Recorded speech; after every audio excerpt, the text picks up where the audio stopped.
Back at it. Let's try again. Zelda and sleep. Now I don't hear anything. I hear it on... Oh, God.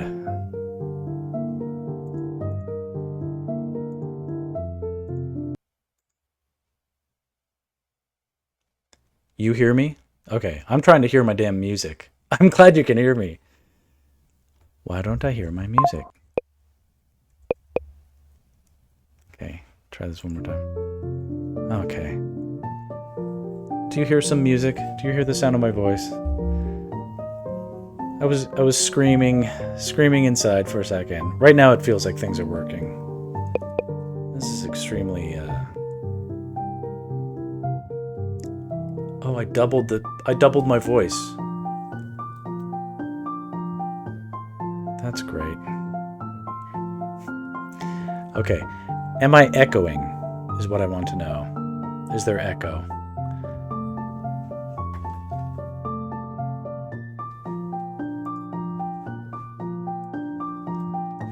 Is it all hunky-dory, or am I echoing?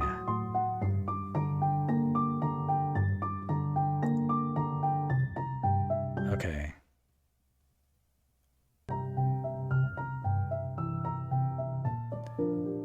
Try now. Do I sound okay now? Yeah, there's two things. Yeah, I see this here. Oh, dear God. Why did this happen?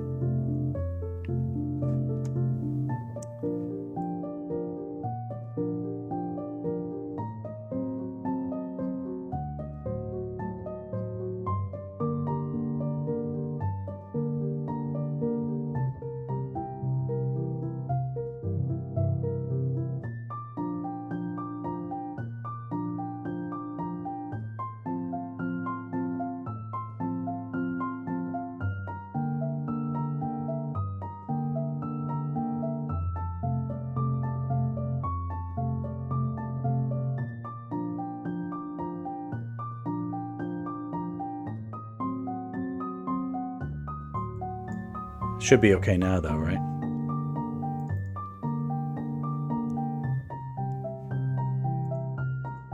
Advanced audio properties, mic aux.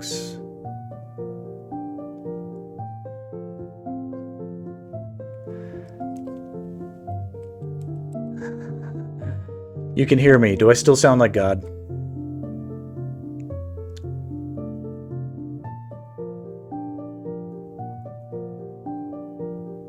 Oh.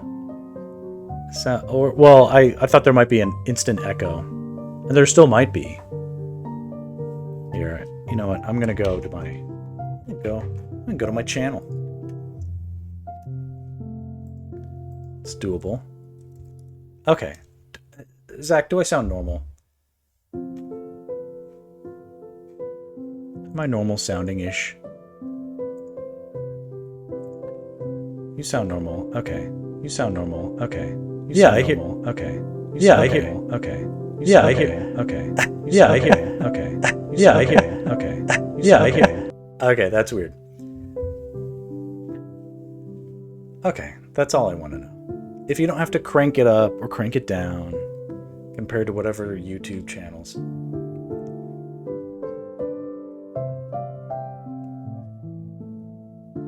I hope I sound okay. I was looking at my channel and it seems to be okay. If it sounds weird on anybody else's channel, I apologize. This is the continuation. Turn the music off? Yeah, no worries. Music is off.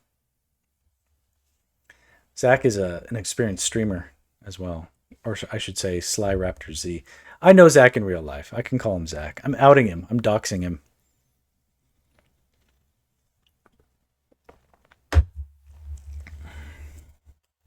Yeah, I don't hear the double. Well, I mean, I don't know if it's well reflected.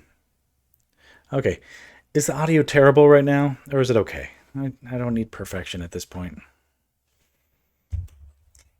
Here's what happened is I guarantee this is what happened is I went away and my mom snuck into my this studio I have at my parents' house.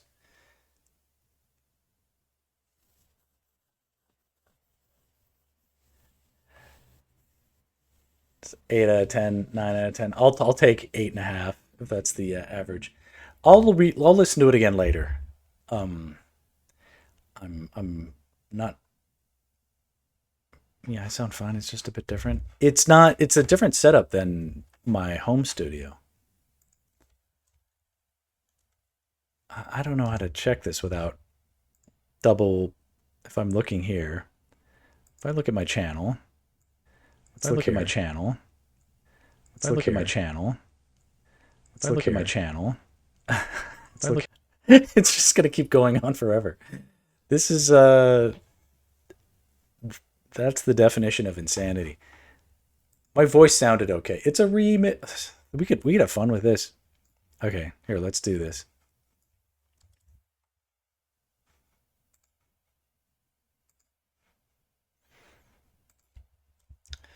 Twitch. There's some weird channels out there. Weird channels out there. Weird channels out there.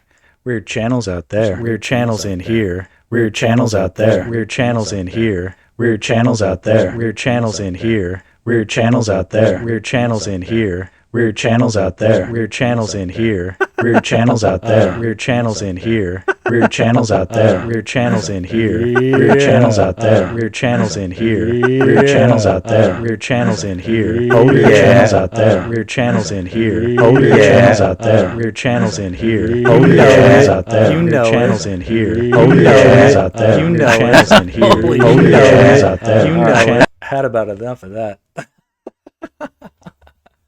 Uh, that's enough of that. That's enough. That's enough. That's enough of that. All right, here we go. Let's do some Zelda. I'm putting the music back on. That's enough fun. There's no more fun. We're back to work. Holy moly. Guantanamo Bay. Holy moly.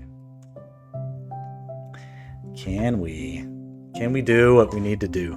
So yeah, my mom came in one day seeing that the mic light was on, and she's like, oh, I'll save electricity, and she like fiddled around with it, pressing all these buttons, and it totally screwed up everything. Because Scroll Reaper is my biggest fan at the moment, and had a double boot of my stream. I'm gonna have to put Scroll Reaper on timeout. Dominating the chat. Sentenced to 600 seconds of.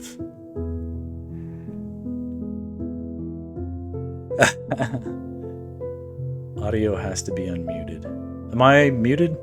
Let me know if you're telling me to do something, Zach. Okay, this is weird. There's this weird extra shadowy shadowness that I'm seeing. I don't know if it's this monitor. Like this is like a different monitor that I would normally use. Am I seeing this because it's like, it's too dark? It's kind of crazy.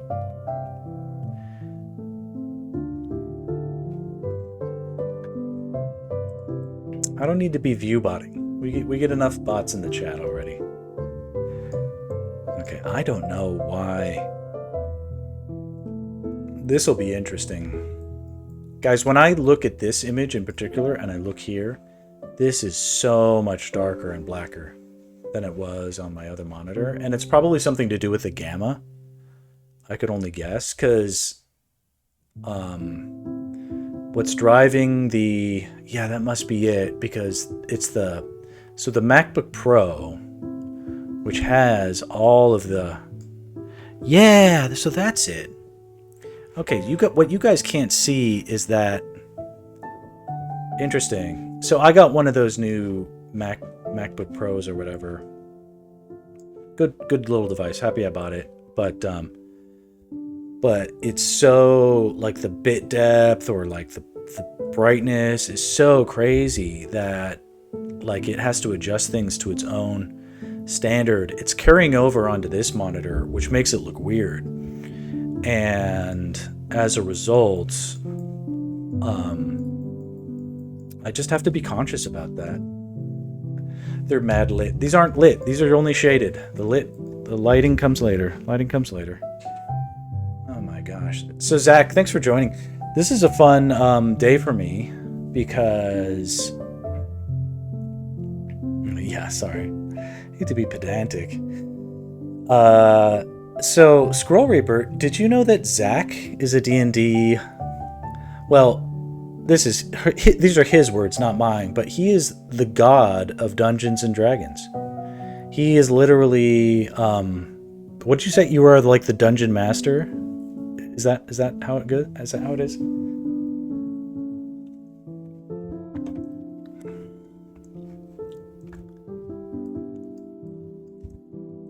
He's been known to delve into the inky blacks of the dungeons.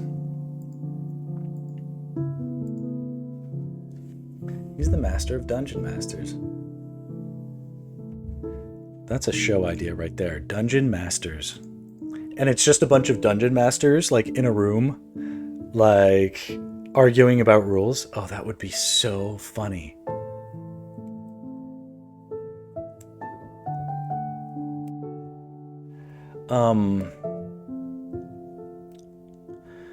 Well,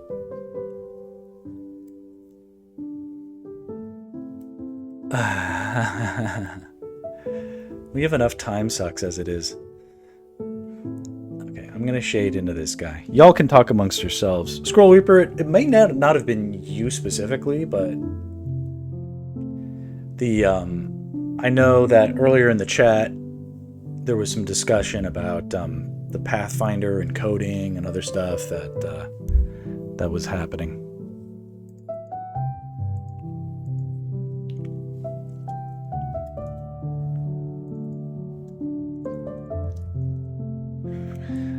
But just to catch everybody up, today was a alignment of events in my work and hobby existence, because what happened is my work, they were going to present a bunch of storyboard updates to the head honcho client, and I guess it went well.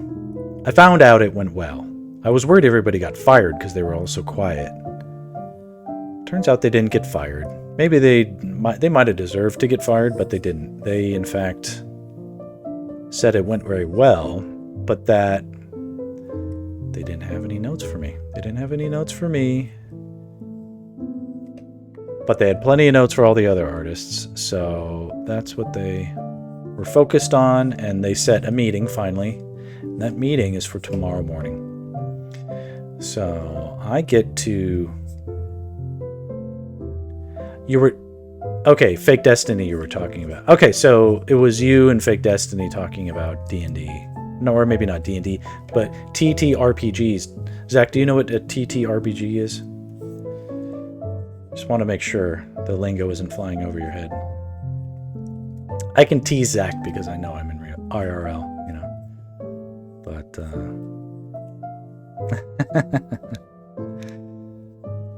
yeah, quiet is good. Well, I worry about everything when I don't know anything. Quiet means like the contagion is spreading and there's been some sort of conspiracy to silence the victims and their families. That's how you know I'm nuts. But yeah, quiet actually turned out to be good. They don't have notes for me. They said they'd ping me if they need something. In the meanwhile, we get to draw and get paid on our own personal projects today, and that is about as good as it gets. This happens to me like once or twice a year, where I'll be booked, but turns out it went so well. They don't need me, but they don't know that they don't need me, so they still got to pay me just in case something shitty lands, because anything could happen. But yeah.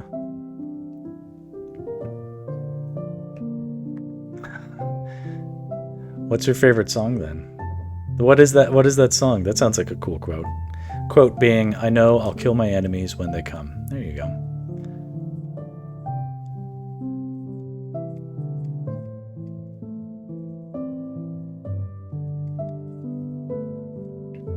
The real battle is internal. That's the truth. A veteran of the psychic wars.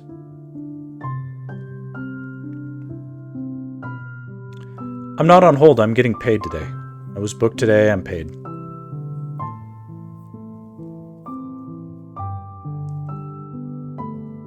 I'm not working. I didn't draw a darn thing for this project I'm on. This stream is brought to you by Airbnb.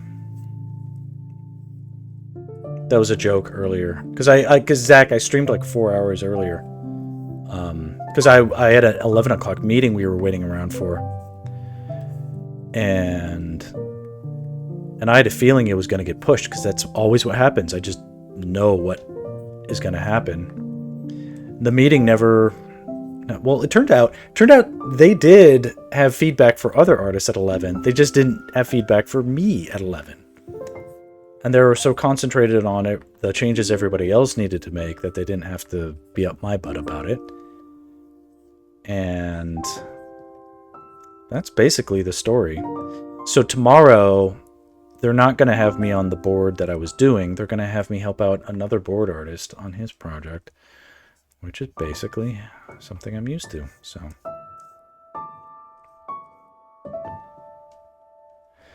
it is kind of a big campaign. It's not the way that they should. I mean, if it was me paying for these commercials, I would say figure out the best idea, because that shouldn't be too hard, and then execute it, and then don't make any mistakes. And that's what I would say. But that's not what ends up happening.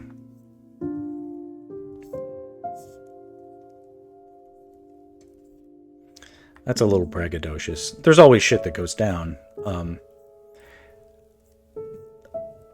But this is how you know a client has a little too much money, is they want to see 3 different, almost essentially finished versions before they decide on which ones they want to actually put out in the wild. So I'm not saying that's their process, but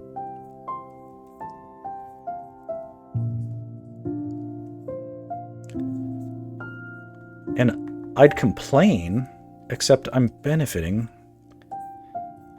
so I'm not going to complain.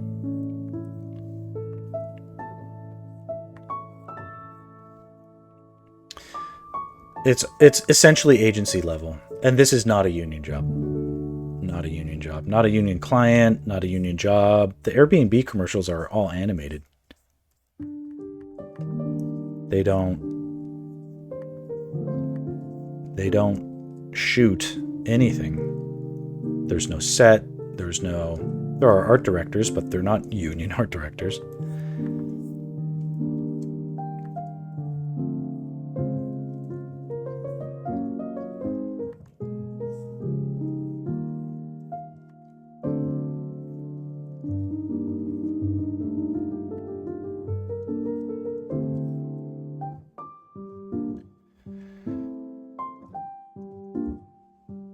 Yeah, so Zach, this is I mean, I do shooting boards too, but this is at least half of the clients that I have they do something akin to, it's like,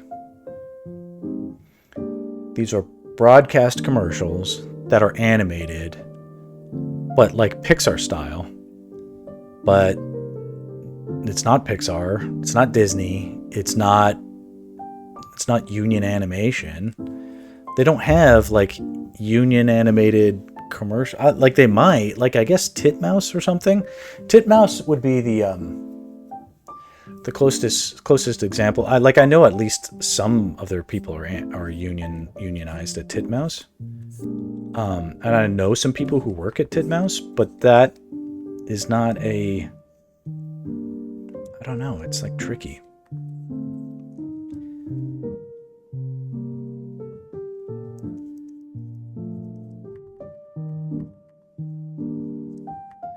Zach, did you know that animation directors don't have a union?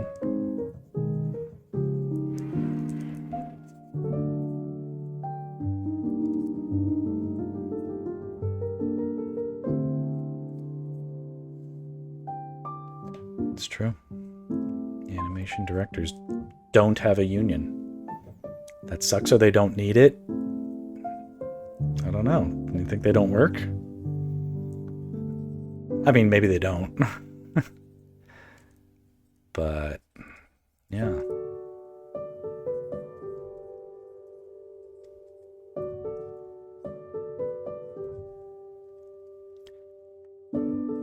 It's okay. There's so much counterintuitive stuff that, like, sort of like, what? Really? It doesn't...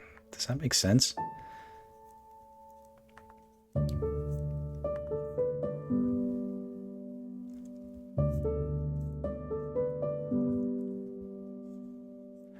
But Zach, what I'm doing right now, it's been a while since you streamed on in. It's okay because I've been streaming at 4 a.m., so it's no big deal. But I'm adding, trying to think of occlusion shadows, adding shading where light is blocked.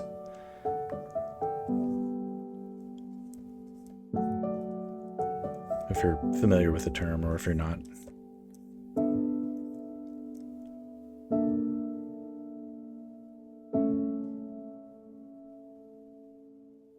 Sean James, Through the Valley. I listen to it when I get ready to crack some skulls. Not sure if I know that song.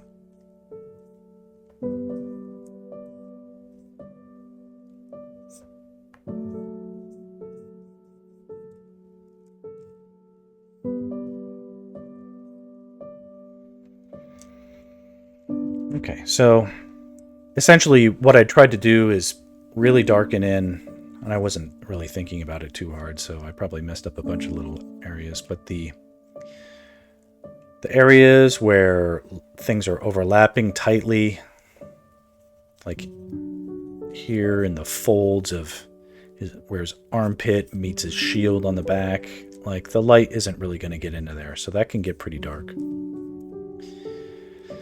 And the underside of his leg is going to get a little dark, but not fully dark. But where the cloth is touching his leg, it gets pretty dark right there. And where his boot is touching his pants, that gets pretty dark. So it's just stuff like that.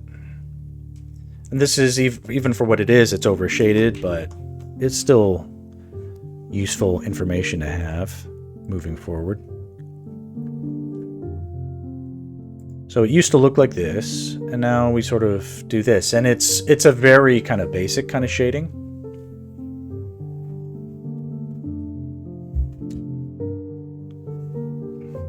It's mostly like a... the effect is cool with the brush. I use this brush because it's quick, not because it's like the fidelity and the accuracy is perfect.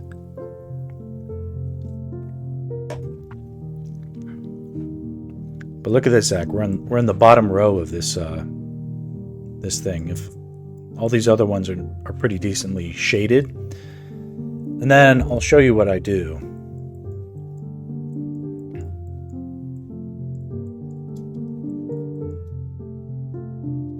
Actually, Zach, I'm going to be on this for probably another 2 hours.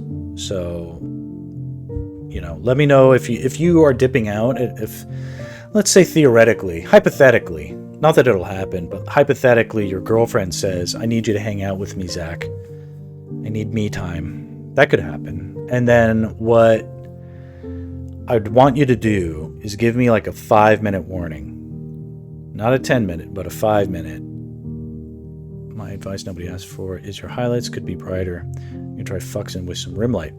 So Zach, that is to be, that is the future. That is the future. You'll have to why a warning? Well, I don't know. There's a section to the process that I don't want you to miss. That it's like a hype. It's like I'm just hyping up what's to come. This is not a you know me. I'm humble. I don't flex. I don't brag. You know. Well,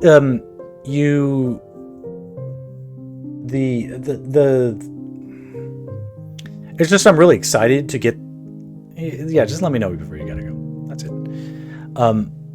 Where I'm trying to get with this is a state where I'm shading right now, But essentially what I'm actually trying to do is get to a point where what does this look like when all the lights are off? And then we enter the third phase, which is like the lighting phase. Then we light it. And then the fourth phase is like special effects, where we add like dust and particles and glowing effects and whatnot. And then the fifth phase is kind of like this photography exposure phase. And I'm not a genius with that stuff, but you'd probably really like that too. Where we play with the, brightness, contrast, etc., like that. Those are all like dozens of streams ahead. This is the stream where we start making things dark, but we're getting close to the point where I literally like turn the lights off on the entire project, and we're struggling to even see what's here. At that point, then we start to introduce the light. And the way that I calculate which color, how the dark version of green becomes the brighter version of green when it's lit by a blue light, for instance. That's the thing that when we get to it, that's what I'm trying to share ultimately. It's not going to happen tonight. It's going to happen, but it is a thing that that more people need to know about. I've used it to really get out of some really complicated color issues in the past, and it's pretty powerful.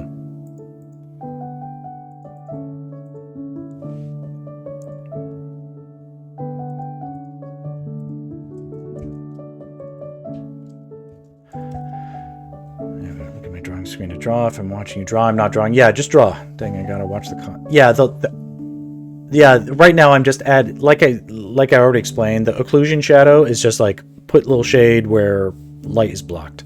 That's it. If you know light isn't going to be someplace, add shadow to it. That's all I'm doing right now. You can listen to music. You can listen to my lovely voice. Don't watch me draw, because it's pretty obvious stuff at this point.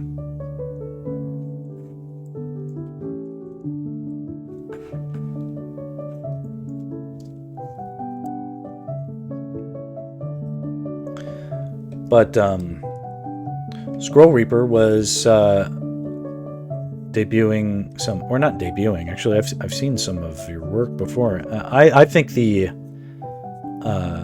time-lapse sketch that you showed us was very good. So I wouldn't, I'm not sure if you're working on your portfolio piece right now or working on that instead, but that is definitely something that could be worked on, but I don't know. It looks like you're in the home stretch with that one.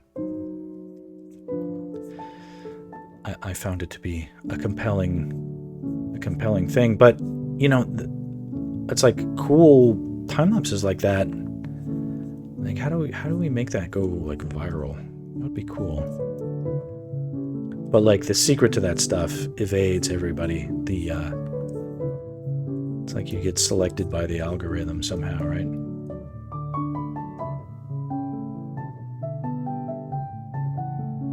You got talked out of a 2D portfolio and into 3D. It's not bad to learn 3D. Don't get me wrong. That is not that is nothing bad. You from what I've seen, you have a great depth of potential and talent. So nobody talked you away from anything that can't work. I don't see a struggle. Like that wouldn't qualify as someone who should try something else. That's you know, if I could give you advice, don't give up on anything as far as like that kind of art stuff. Find a way to bring them together somehow, you know, if you can. Don't be afraid to just experiment. God. Squirrel Reaper, how old are you? I'll find a way to steer this conversation back to myself, as I always do, and I'll tell you whatever I was doing at the time.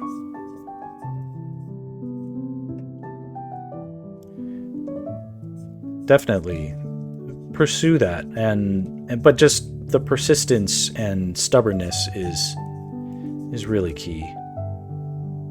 You're 28. Okay. I was gonna say, like, if you were super young and you were doing shit like that, I'd be like, wow. No, that's really good for 28 though. Like, I really just want to say that, let's see. Now I'm curious where you're actually studying. That's cool. When I was 28, I thought I was too old to be in school. I don't know if that's true. That's it's kind of inspiring to me. I've got this dream where I want to cash out my children's college funds and spend them on myself, and then go back to school and actually learn to do what I'm doing. Isn't that really ridiculous?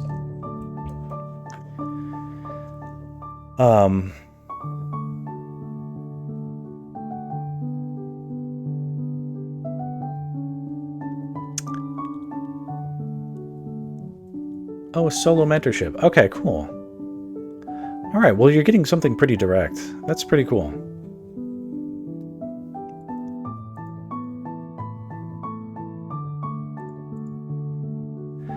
Did that person tell you not to concentrate on 2D at all? You have great talent. Honestly, I want to... No, not him. Okay. Do you ever go to figure drawing classes? I always talk about this stuff like it's the solution to everything, and it's not. But there's something about that kind of practice, the IRL stuff, that is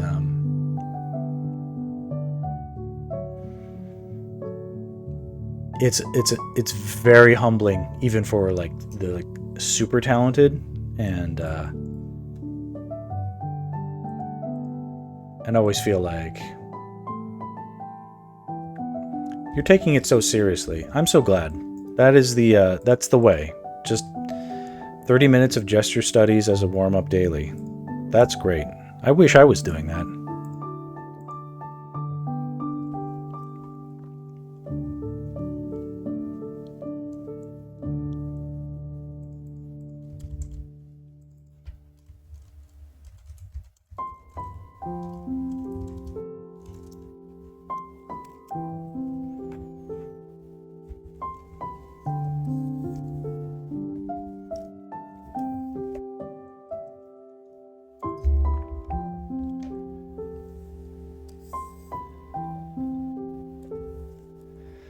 Keeping those gesture skills fresh and loose, I think, is so important.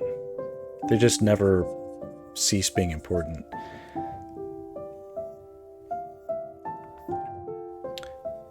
Being able to really act with the human body is something that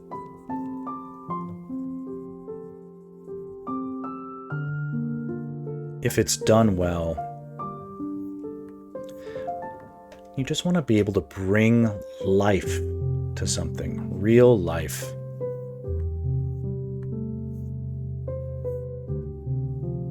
Channel your essence into a drawing.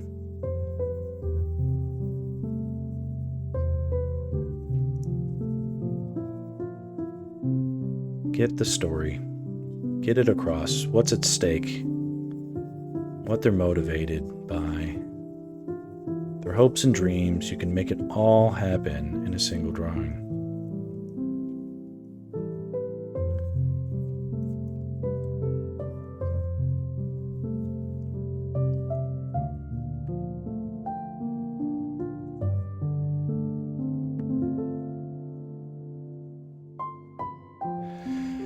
I'm curious. Let's see here. What was I doing at 28? I mean, so some real talk. What were you doing before you decided to make a go at making a portfolio? Did someone talk you out of it and then you came back to it because of whatever? Because I had my thing where I was like, art's not for me.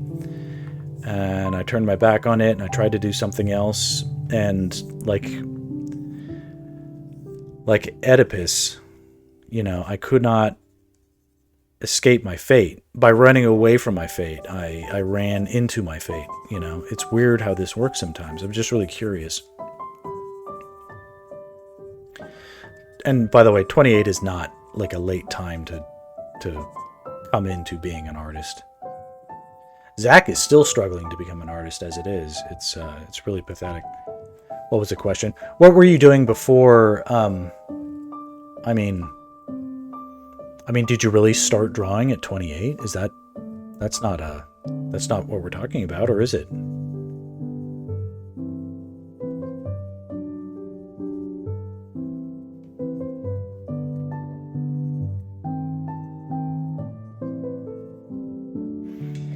If you're drawing as well as you did on that Procreate time-lapse at 28, the question actually is, like, how come you didn't take it more seriously when you were younger? That's not a pointed question. I'm just curious. Just worked for a check before then, no real purpose, but I drew all the time. I just didn't realize you could make money in it. Okay. Well, that's fair enough. The world sort of... The world is kind of jealous of creatives, I think. Or the narrative is not...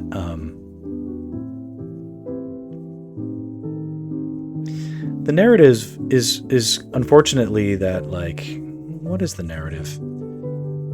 That unless you're like the world's... Unless you're Da Vinci, like, you can't make a living as an artist...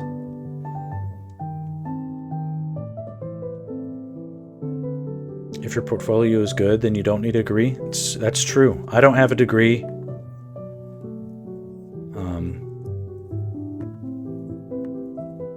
Zach, do you have a degree in anything? If you're even listening? I don't think so. Zach, I'll just say, Zach doesn't have a degree. He's too busy drawing. But I know that growing up, there was a lot, like when I was in high school. So I graduated high school in the year 2000, and there was a lot of rhetoric at the time about how you had to go to college, you had to get a degree, you had to do blah, blah, blah, blah, blah, blah, blah, blah, blah, or else, you know, oh my God, what was going to happen? And I knew at the time that was bullshit. But it was also sort of like, it was the predominant wisdom at the time. And what were people going to do? Recommend you risk it all on a gamble? And it was weird because my parents were professional artists, and I knew that they didn't have degrees. And they were professional artists. So I was like, hey, what do you want me to do? Ignore, like, the evidence right in front of my face? Or do you want to, like, encourage me to take a leap with my talent? And they're like, we want you to ignore the evidence in front of your face, and we want you to get good grades in school, and we want you to go to college, and we want you to have a, you know, blah, blah, blah, blah, blah. Like, they didn't really want me to be an artist. Despite all that, here I am. Yeah. I don't know. The biggest part of growing up is just realizing everybody's so full of shit.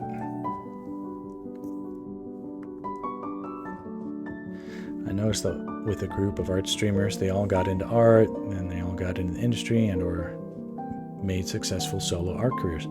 I mean, I'm really curious about how people do it outside of the industry as I know it, which is like in Los Angeles. I'm in the entertainment industry. Zach lives here too, and so that's how we know each other. You know, and it's like, are we talking about like you're a remote worker for some art studio or game dev, or you've got your own indie comic? I think there are 1,000 ways to become an independent, successful solo artist these days. artists who do conventions. Like, that's so crazy to me.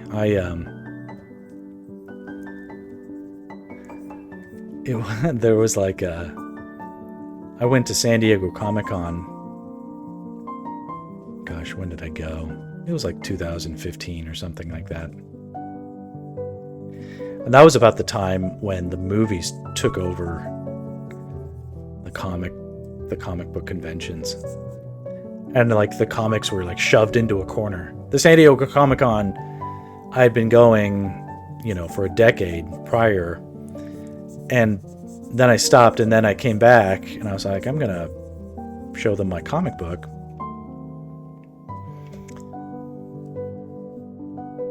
The guy who makes custom shirts, he sold like 7K at TwitchCon. He said he wished he brought more clothes to sell, and that was his first year. That's like insane.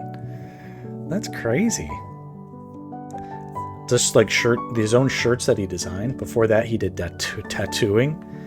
It's like, what does that even mean? People are rewriting the rules of success, and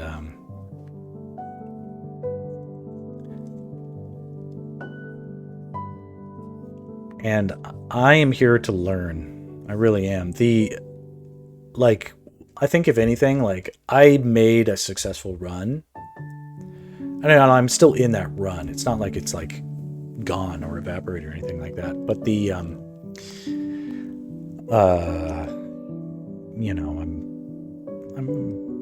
making my way as a storyboard artist in LA and doing fine. But there's just a change of how he does custom woodblock prints. Dear Lord, like I don't know what, is that a new trend? Is it a flash in the pan or whatever, but good for him. I don't know. That's crazy. Do you have his like website? Is that something? Does he have a YouTube we can see or look at? Like, I'm super curious to like see. When I essentially taught myself to draw, and the way I did it was just by copying, referencing basically the artist that I admired, and just stayed with that. And so it's been a while since I saw a stream. That's crazy.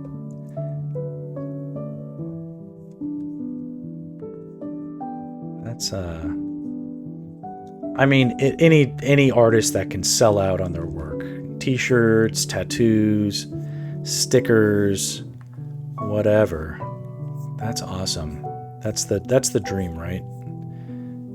It's just you and your own output. You can do that. What I ran into in the past 6 months, I guess the past year, is a realization that the audience for my work as a commercial storyboard artist is limited to the appetite for conventional commercial advertising. And where that might end signals like the cliff that my career falls off of. There's no imaginary continuance beyond people hiring me. And that's what made me realize is I need to broaden the application of my talents, because I can do, I do storyboards, but not because I'm a storyboard artist. I'm an artist that just do storyboards.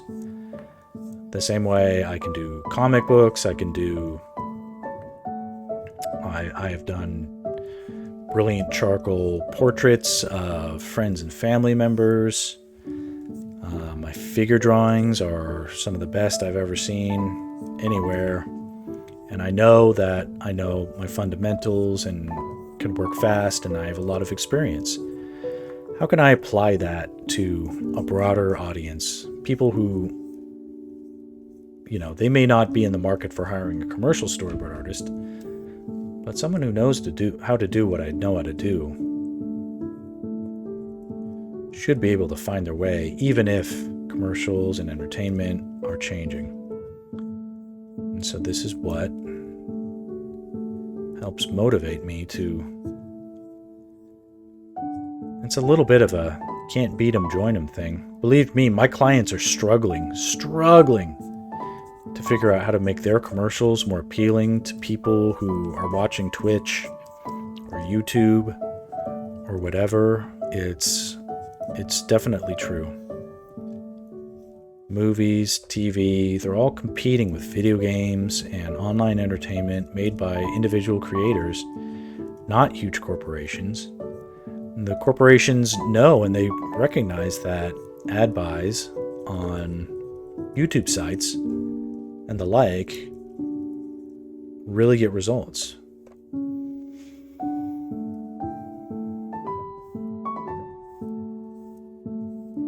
Not that I want to keep making commercials for no matter where it is, but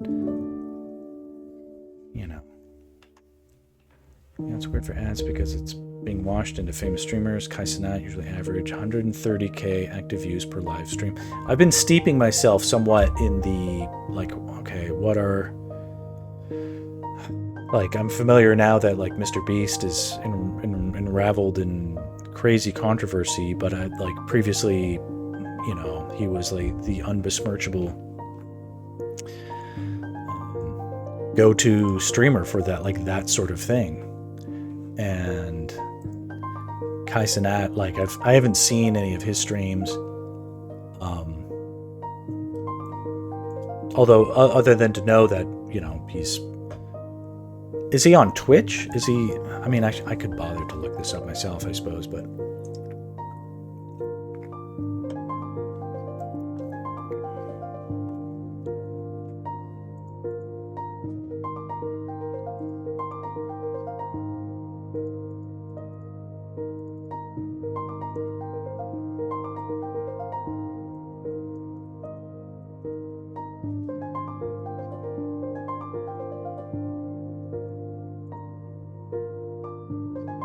On YouTube, Twitch and YouTube. I think he live streams on Twitch and posts VODs and custom vids to YouTube. It's kind of what I'm doing right now.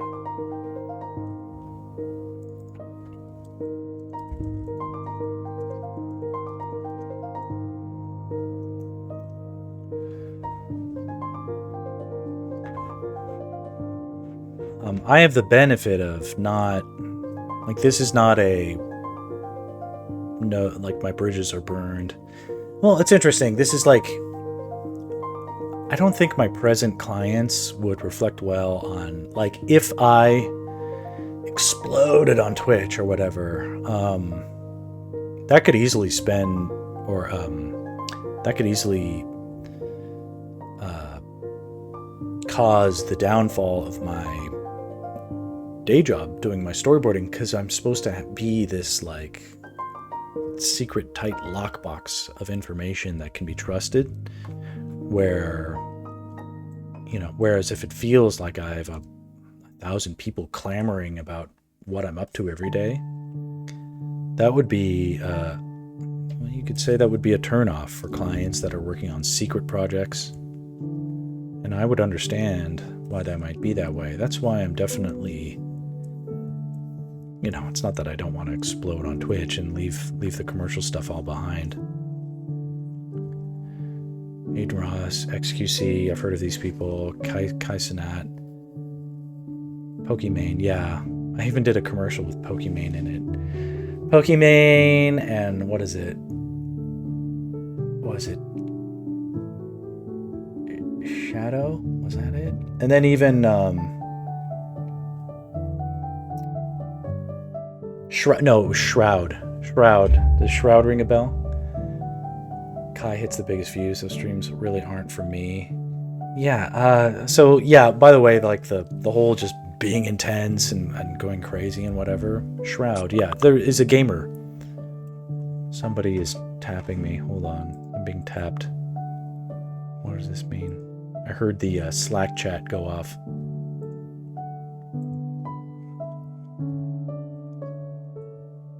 Ah, okay.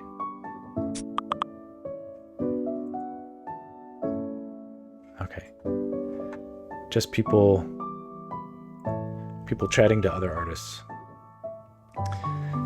I got Shroud onto esports, into an esports team by putting him in some of my storyboards. I mean, I can't prove it, but the coincidence is uncanny. That's interesting.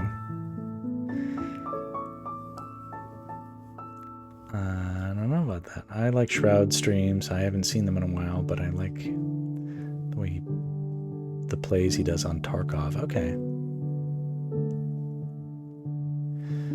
All these things are true. Zach is there at the beginning of every person's success.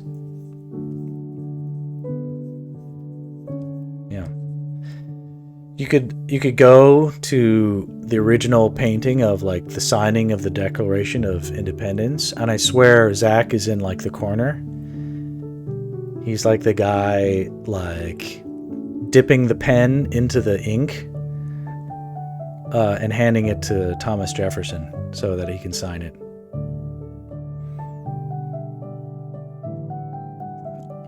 I don't. Your care will client if you could. It's called an NDA. Yeah.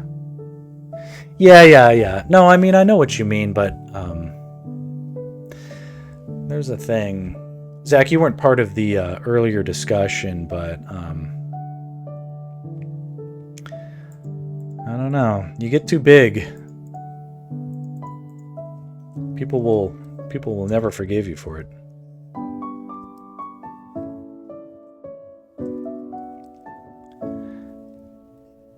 Sometimes I fear I'm not the underdog I used to be. Not anymore.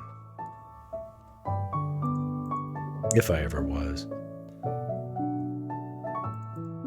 Okay, we gotta shade these guys. I do understand how if we get in a certain reputation, turn certain clients off. Yeah.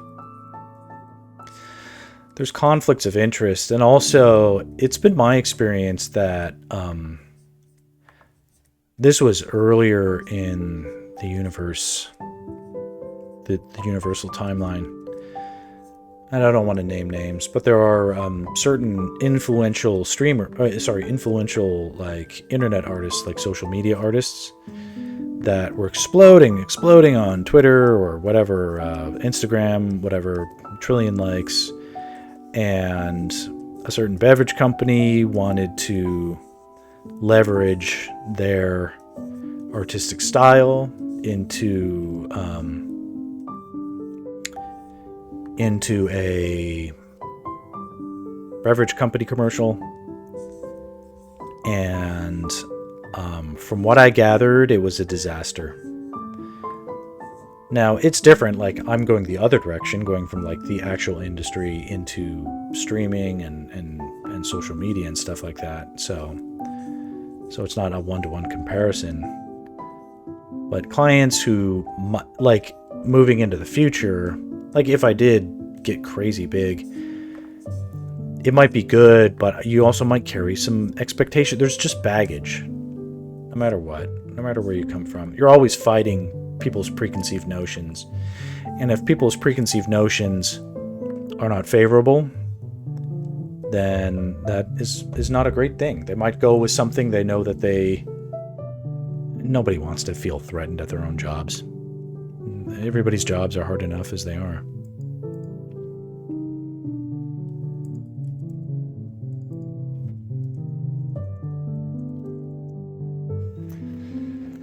You might never work at Disney or Marvel. Well, Disney doesn't pay very well. I'm not sure Marvel does either.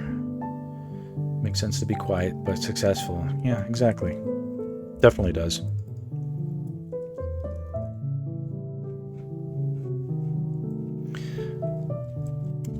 Try doing my own thing. Yeah, well, nobody knows me on Twitch. It's okay. I'm not gonna try hard. I'm gonna Zelda hard.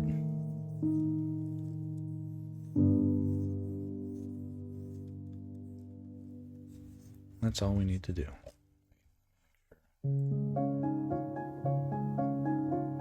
Okay, still plenty of Zelda music left in this playlist. Rick Rubin, he put his names on albums he worked on, like Johnny Cash album, because the art is the thing people should enjoy. I agree. If you don't have to be driven by making your ego the center point of every fucking thing you do, don't do it. Or it's like that's a place it's a privileged place, but it is a purer place. You do get to you get more what I would call pure artistic points. I don't know. There are brilliant Renaissance and ancient Roman and Greek artists that made statues and made paintings, and that artist's name is lost to time. And those are amazing realities. That's just an amazing thing. If you can do that sort of thing.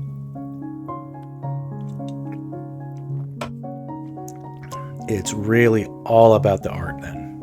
It really is.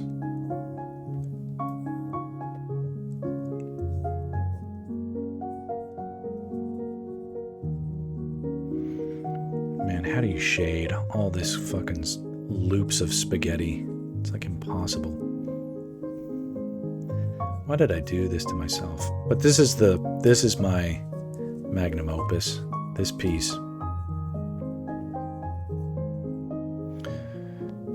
Think about what my acting teacher used to say. She'd say that the best actors she ever worked with were still waiting tables in New York City. Yeah, I love that. I love that. Point being is that getting seen and noticed and getting opportunities is just as important as any amount of skill or career. And if you want to make art for a living, the money has to come in. I remember seeing my friend was in a play. Well, it won't dox her to say it was my yoga teacher she may have been especially charismatic, let's say, and a great yoga teacher. But she was an actress also, and she was in a play it was like an anthology play about women doing things that were women basically advocating for feminism in anachronistic, or not anachronistic, but they're little period pieces. So like one play took place in like an Italian village or something like that. And I saw my friend's performance, and it was fairly mid. If I'm being generous, it was mid, but she put her all into it, and that was good. There was another actress who stole the show, and it was like I'm not a guy that like stands up and claps, but I actually did for her ovation, let's say. And it was really good. And she wasn't, she had great presence or whatever, but wasn't as hot as my yoga teacher. Because it wasn't about that. I was caught up in her performance and the acting. A week later, I was at a local restaurant, Hugo's Restaurant, it's famous in the Valley, and our waitress was the actress that was new, or that I discovered. I discovered her, and that was interesting. And I was like, wait, you were the waitress. Or sorry, you were the actress then, right? And she was like, "Oh yeah." And it was a little awkward for her. I almost sensed it. I'm not quite sure. I don't know if I did a disservice by sort of breaking her anonymity there, but she was as good a waitress.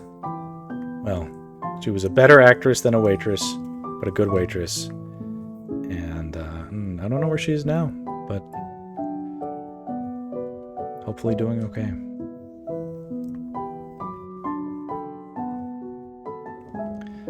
She had a performance then. I appreciated it. Me and a crowd of 50 people.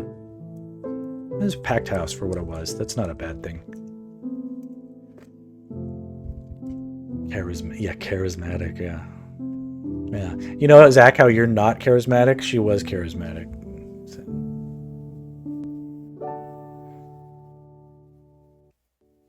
That'd be the life of actors and performers. I am not envious of the life of actors, performers.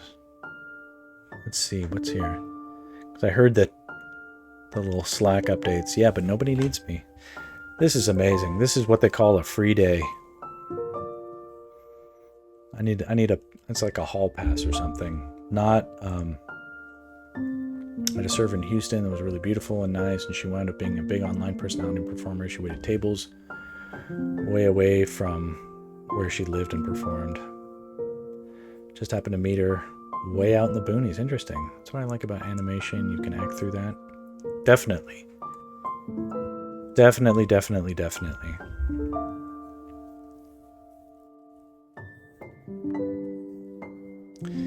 Squirrel Reaper, have you done any, like, 2D animation stuff?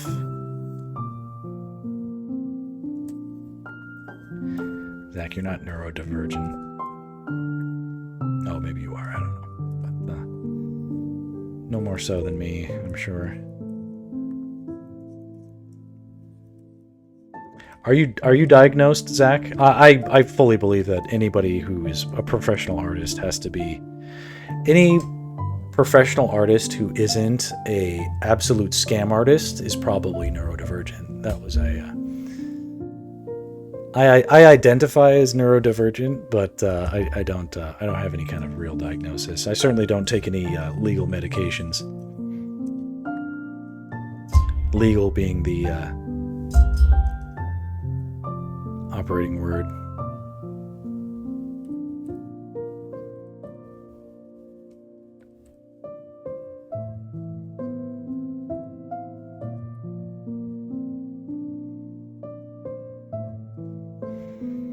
You're not diagnosed. Okay. It's all good. Step on it, why don't you?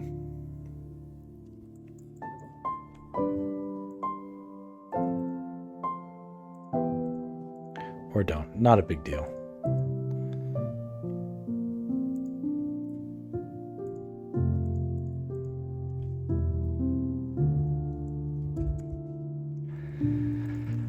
Full Asperger's, huh?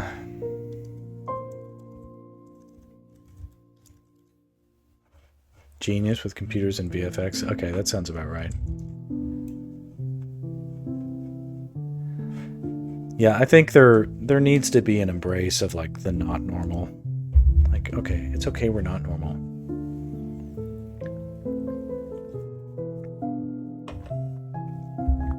Right. Yeah, like it's a biohack. Well, the other factor though is you know, despite what I said earlier, Zach, I think you have plenty of charm and you have potential to help right the personality problem that I think faces people in our field, where we're not at all trying to pretend to be normal and sort of coloring our colleagues with a brush that maybe isn't deserved, where we are not all artists have to be hard to work with, for instance. Maybe we can do something about that.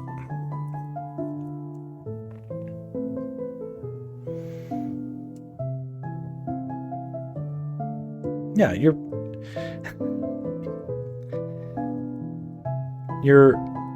if you're like me, it's hard to get started, but once you get started and you're into it, it's hard to stop. Maybe that's the case.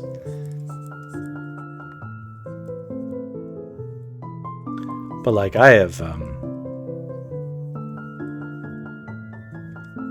serious procrastination, and that's why I like I prefer almost being a workaholic, because like stopping is like slamming the brakes painfully on something, and starting is like painfully firing retro rockets that, you know, scorch the launch pad. It's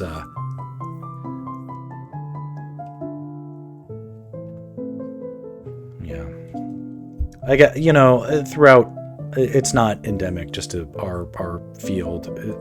I think in any job there's going to be people who aren't as good as they think they are, or would have others believe. Your snowflake looked good.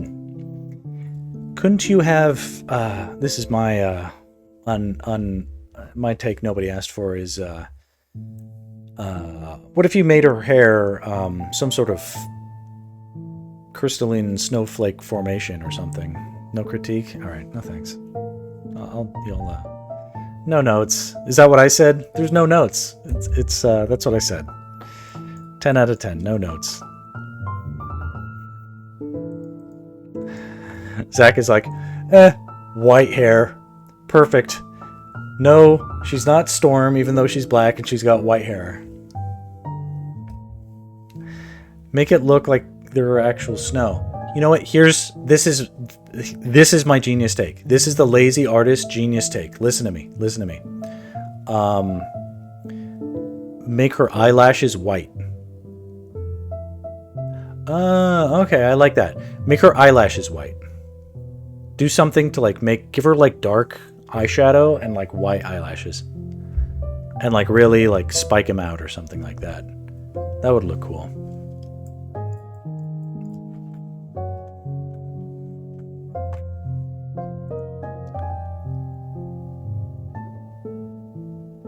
Pretty sure I'm neurodivergent. I score hundreds on those ADHD tests, so I'm probably highly ADHD. That's interesting. I don't feel like I'm ADHD. But my brother is ADHD. He's actually diagnosed. And I took some of his meds one time. I was like, let me see if these help me. And like, I was like, oh, these are helping me too much. It was crazy. Cause like for what I was like 4 to 6 hours, like nothing bothered me. And I did my work like I'm supposed to. And I didn't feel like drinking. And I didn't feel like yelling at anybody. And I was like, oh, well, maybe.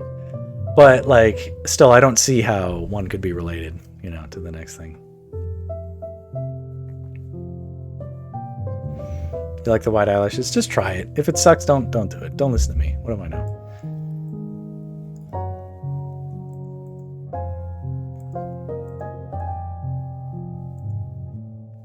Give her blue hair instead of white, and then white eyelashes. Something like that. You could do like 3 on top and 3 on bottom. I don't know. Just something like that. ADHD is highly genetic. Bro has it. Oh, don't give me. Yeah. Yeah. If your dad, I wouldn't be surprised. My dad for sure has ADHD. Yeah, my dad does.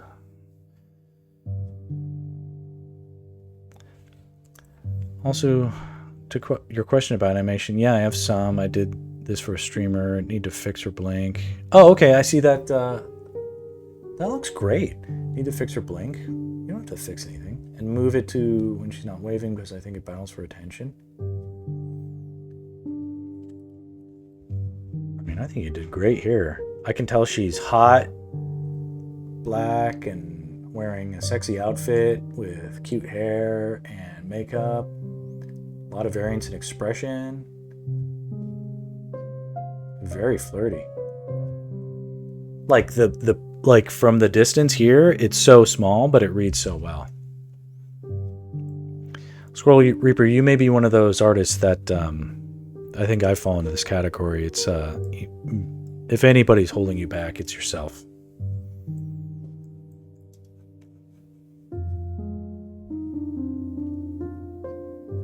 Yeah, we're all in agreement. You have 100% agreement in this chat that your emoji is top notch. Let's all get the, let me do this thing. Okay, watch this. Here we go. This is going to happen. There we go. This is the fireworks. And then we got to we're going to send love. We got to send love to the goodness. Yeah.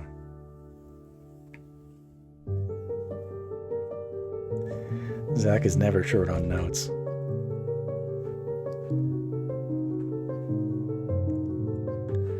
Squirrel Reaper, were you the one that's to say that I should watch the Zelda Symphony? Because I literally watched that after the stream and I loved it. If anything, it was too short.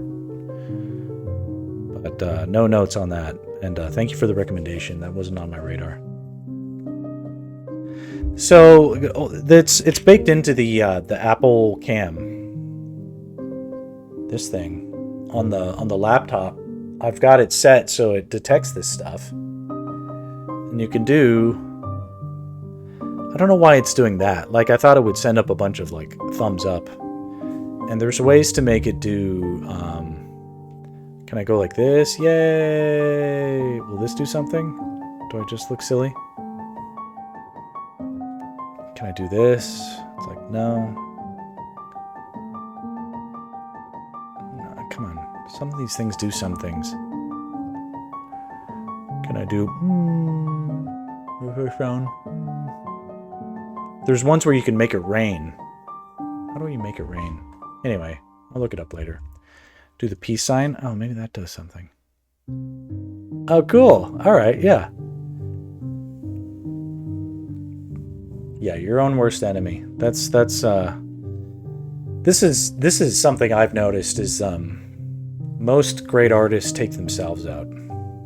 That's true. And it's applicable. It's applicable to the Mr. Beast situation. So many great YouTubers of their own time. I've been watching because I'm not an idiot. I do my studies. I'm interested. Just like I studied all my great master artists, now I study the lore of the downfall of many YouTubers that came before.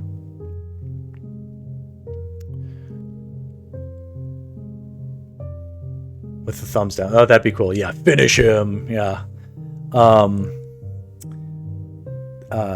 And yeah, it's like if you just concentrate on doing well and like putting out good work and then putting it out, do good work, put it out, and somehow just get it in the right spots. That's almost everything. And then once that starts to get traction, it's like, just don't fuck it up. Just don't do stupid things like, I don't know. Don't drink and drive, just take an Uber, whatever you got to do. Avoid messing up your own life. Once you're in, like, on the traction, you're on the treadmill to success, your biggest enemy will be yourself and your sense of guilt. The terrible things that you've done come back and haunt you, convince you to do terrible things. That's what I imagine.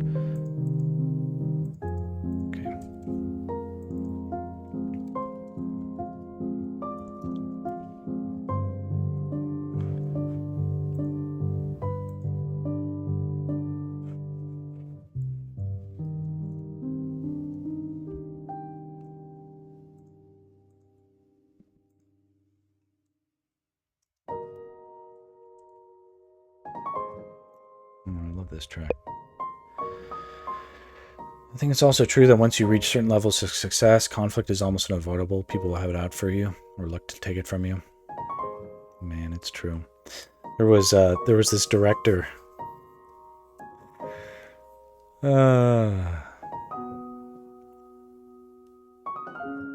It's true, and you can't schmooze everybody. And if there are the people that are above you that feel threatened by you are gonna be problems. They can potentially be problems.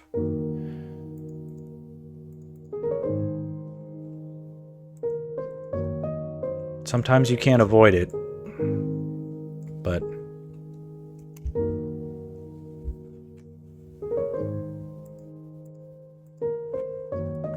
it's tricky. Sometimes it's better that the bookings for a storyboard artist are not super long, because the longer I'm on a project, like, the appreciation for me, like, goes down. It's funny. And I just want to do a good job. But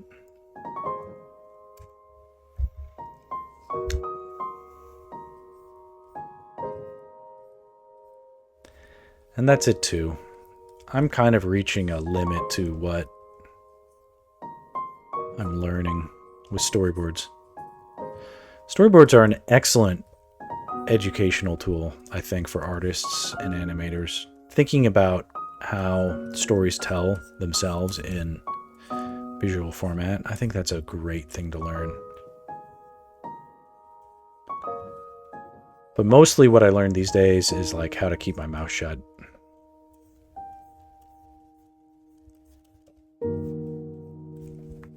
I'm ready to branch out a little bit. I just got to figure out how.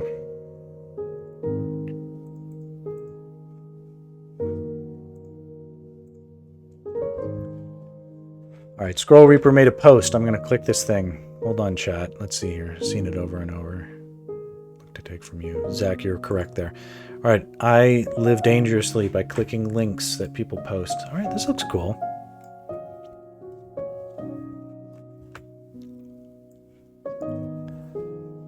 That's a cool pose there.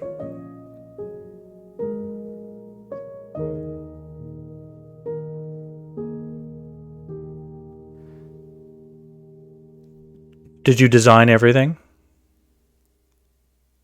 The effects animation is pretty good. And like the editing. But really you've just got like one pose with some... That pose is cool. This pose needs work. I could tell you why later, but I like the animating that you've done with, especially with the effects stuff. That's cool. Earthquake impact at the Konoha Chunin exams. Rock Lee's destructive kick. A force almighty could eclipse the sun. And it's in like a bunch of Japanese. So this is crazy.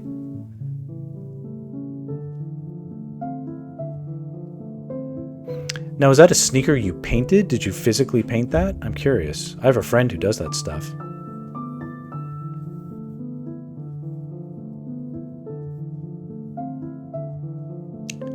Just his pose and the effects, camera work.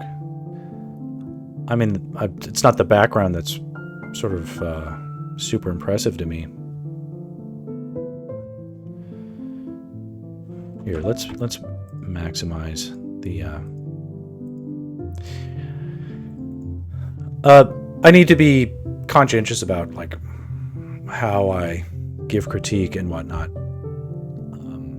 So there's actually like stuff I'd say, but most of what I would say, the biggest thing that he has this kind of Bruce Lee look and what looks like something that's like a Bruce Lee intensity. That I would, that always is great. So always channel that. But having his hand stacked across the body like that creates a screened silhouette. It's just not as clear a read as if you can find an angle where his hand is not hovering over his body. And there are other things related that I might say.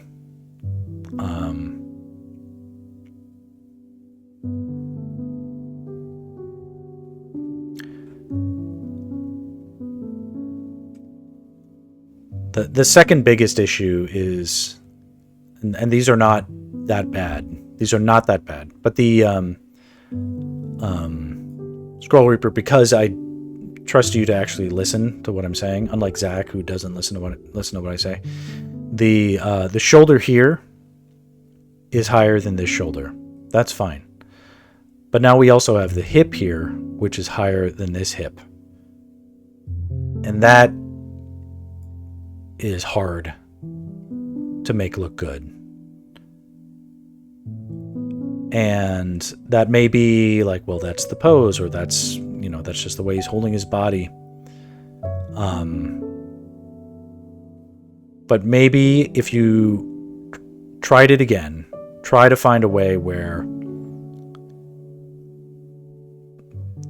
the center of his weight felt like it was actually coming down in a way that made the belt fall the other way. Because it probably would actually do that. Shoulder going this way, head going this way is good. but shoulder going this way and hip going that way, and you even have the knees going this way. That's a little tricky. That's a little tricky to do.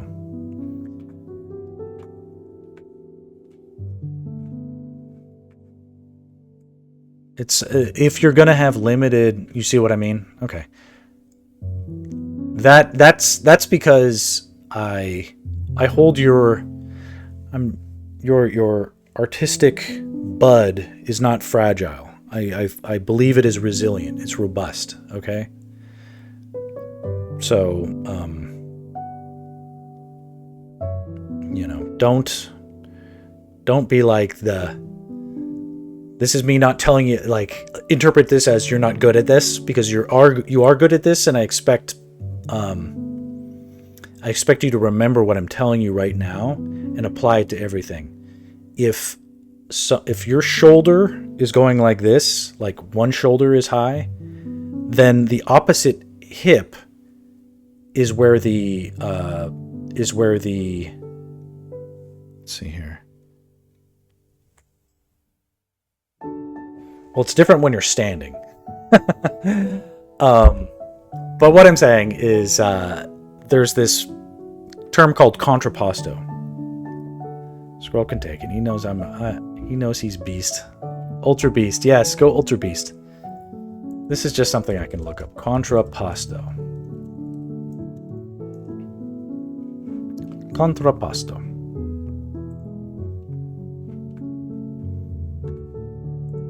This is it. Have you seen this kind of diagram before? It's not pasta. Think about your love of pasta, and then think about contrapposto, because this is baked into my programming at the deepest, most fundamental level, because it not only looks good, it's actually how this stuff actually works. All of these things. Ancient Romans knew it. Ancient Greeks knew it. Everything is about the dynamics of... And then later on, when I started getting into yoga, I really saw it in like real life application too. It's just important.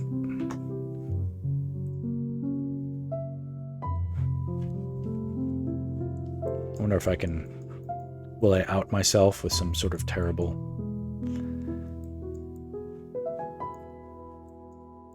you know, but like the dynamics, like if you look at like Link's pose here, where's my damn cursor?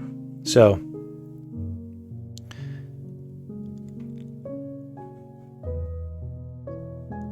it's like I'm always trying to think in opposites. If one arm is going forward, then the opposite leg goes forward. If one arm is going back, then the opposite leg goes back. You just forget about it. Hold on here. Don't forget about it.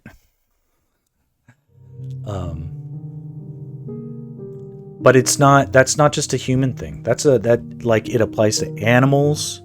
It applies to everything. Like, you want the opposites. Look how I've infused this guy with the animation of, you know, like this arm, or sorry, you know, you can see which it's not a guess, like which arm is going forward and which leg is going forward. The opposite arm and the opposite leg. Which arm is going back and which leg is going back. It's the opposite arm and it's the opposite leg.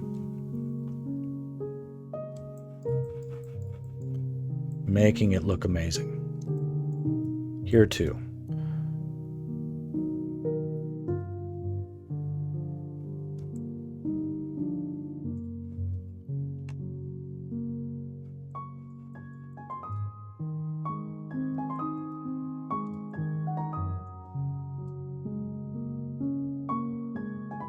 You gotta go soon. Let me show you something.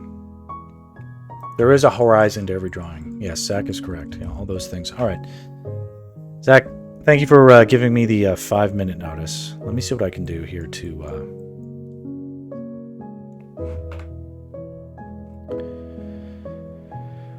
Where can I get? Let's see here. Okay, so this is... Yeah, this is probably our best bet. Because this was already tinted. I think. Yeah, I think this is okay. Darn it, let me think here. I may not have this perfectly ready to... Well, let's just give it a shot anyway. Let me hype something up.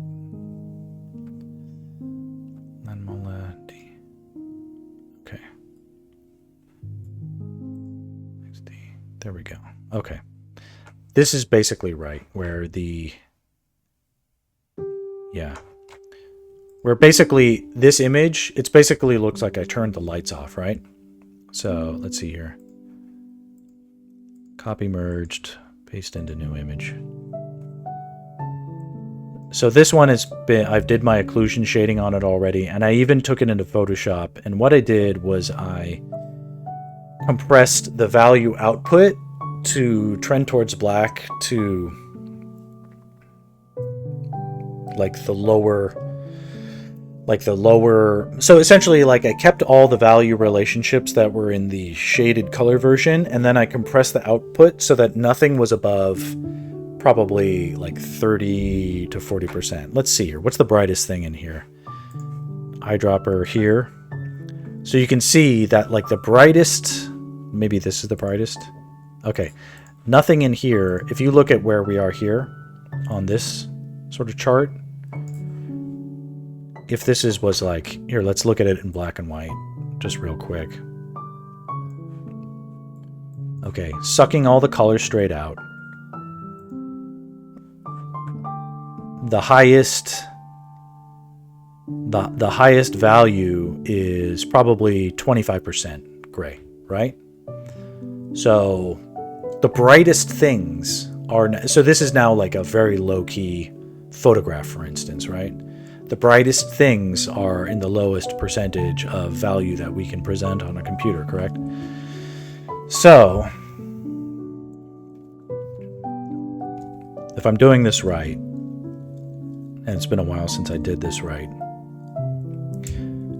what we can do, okay, you can see, let's see here. Okay, yeah, it's like this.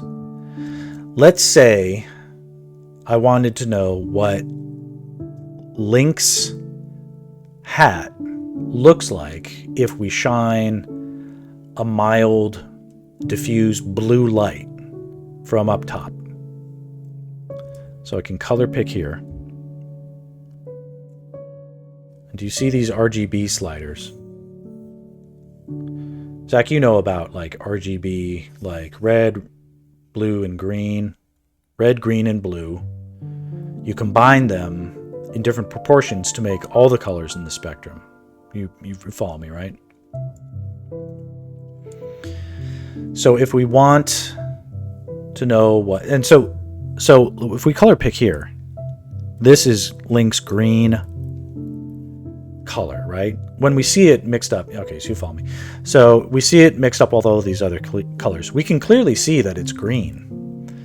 But like looking here on this weird spectrum-y thing, you know, it looks like all these colors are they're almost the same. It just, the green is slightly more hyped up than the other two, red and blue.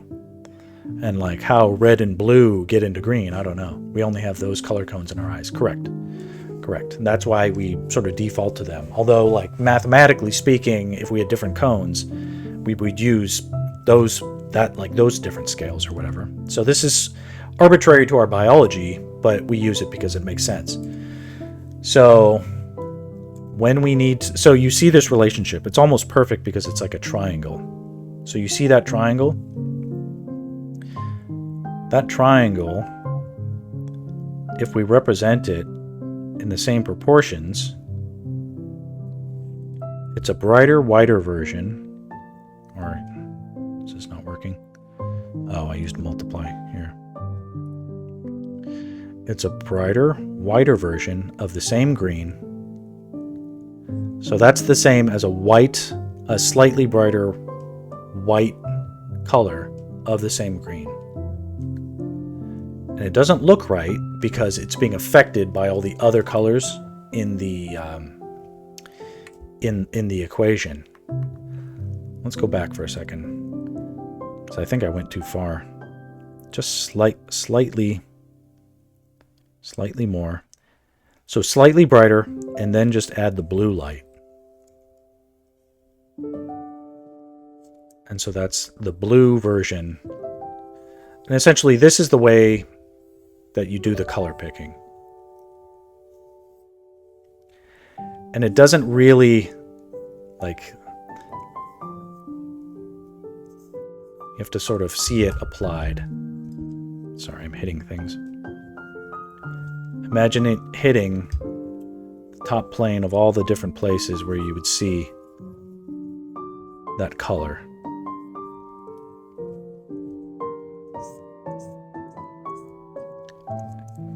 And the first time you do it, it's like, what? That doesn't look right.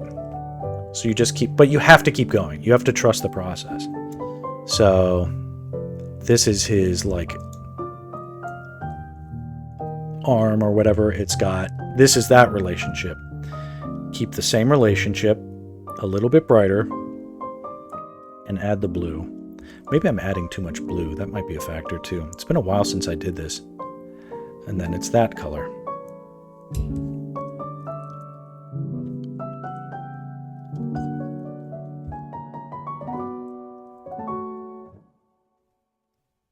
Each thing has its different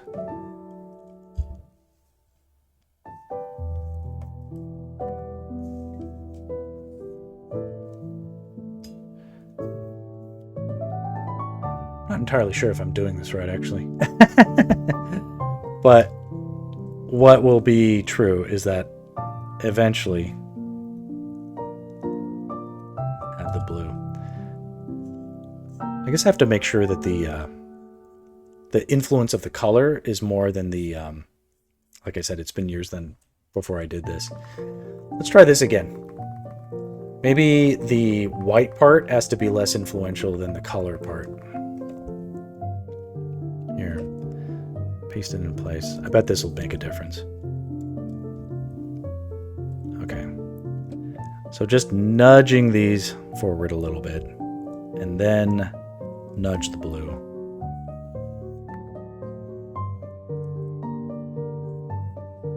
This is funny. Yeah, what I've promised you probably isn't quite manifesting, but but this will be the process moving forward, and I know it will actually work. So that's a little bit anticlimactic. Maybe I should try some of these out before I. This is how it goes on the streaming. You know, a big old fail on live stream, huh? Try here. But I use this throughout my coloring the comic and all the different things, so. Oh, interesting. No risk, no reward. I guess so.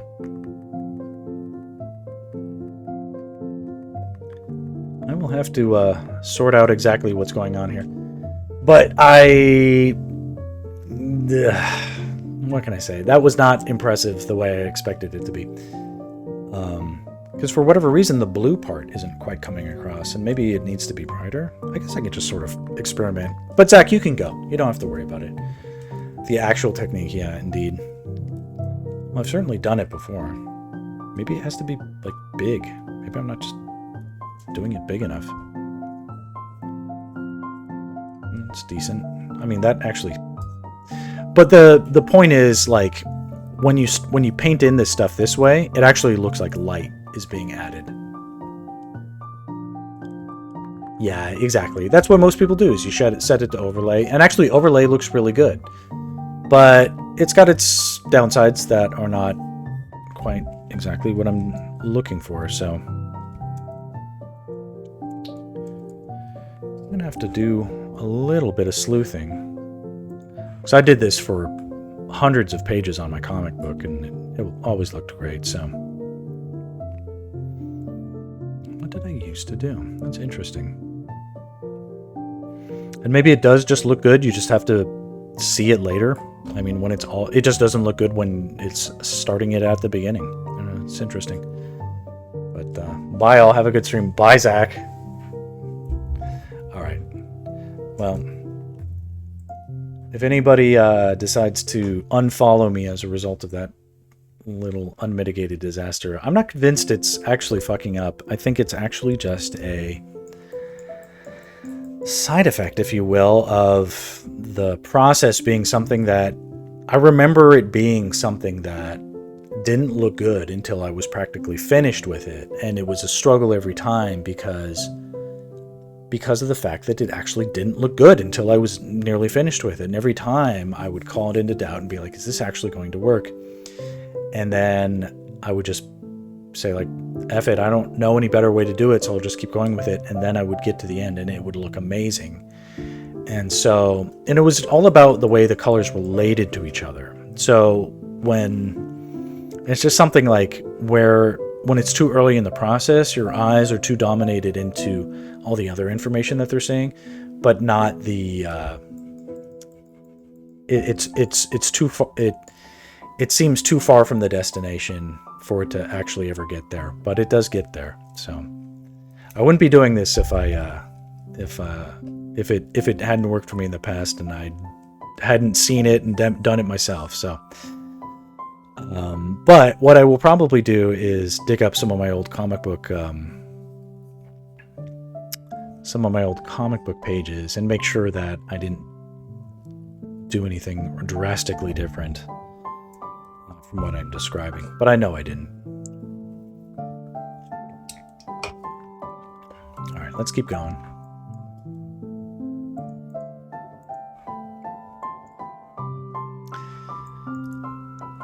Yeah, that'll teach me to demonstrate something I hadn't practiced in 5 years.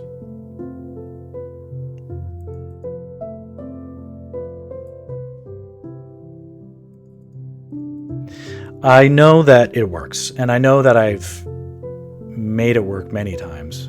The fact that, like, yeah, I used to be so good at it that I could do it without thinking. So, we'll have to get there again.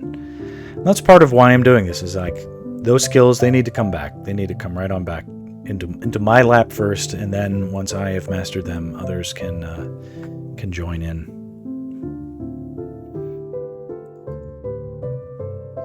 All right, we're gonna shade the structure that he's on.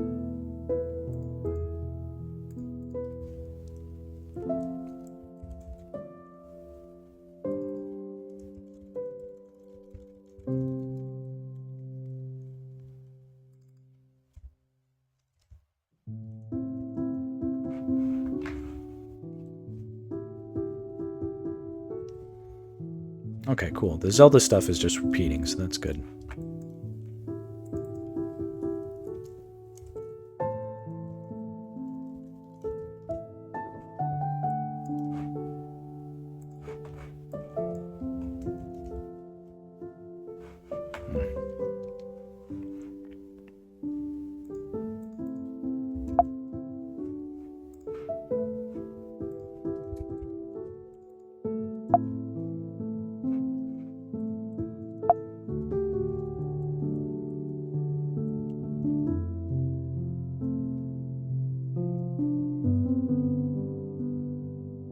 What's happening? Oh, there it is. Okay.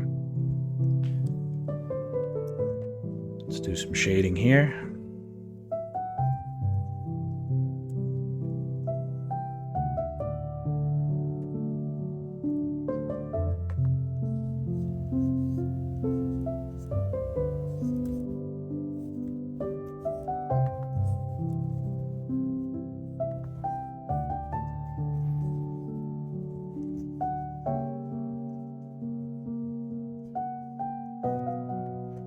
I'm all quiet now.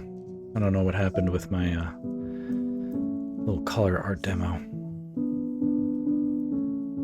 I've been humbled. I've been humbled publicly by my own... Okay, alright. I'm glad you don't pay attention to me while I wallow in my own self-pity. The, if anything, that's a lesson in not having so much personal bravado with that stuff.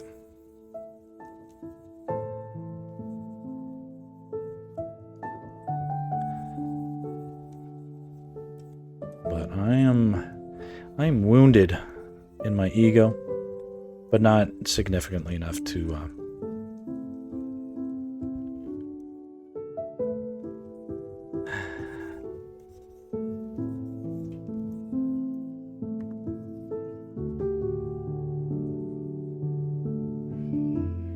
Jesus Christ. I can hear my son screaming bloody murder downstairs.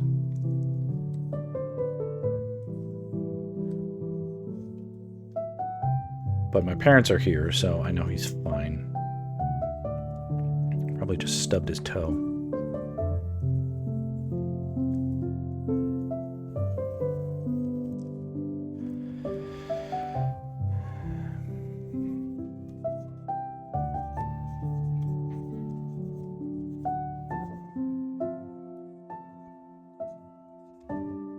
Jesus.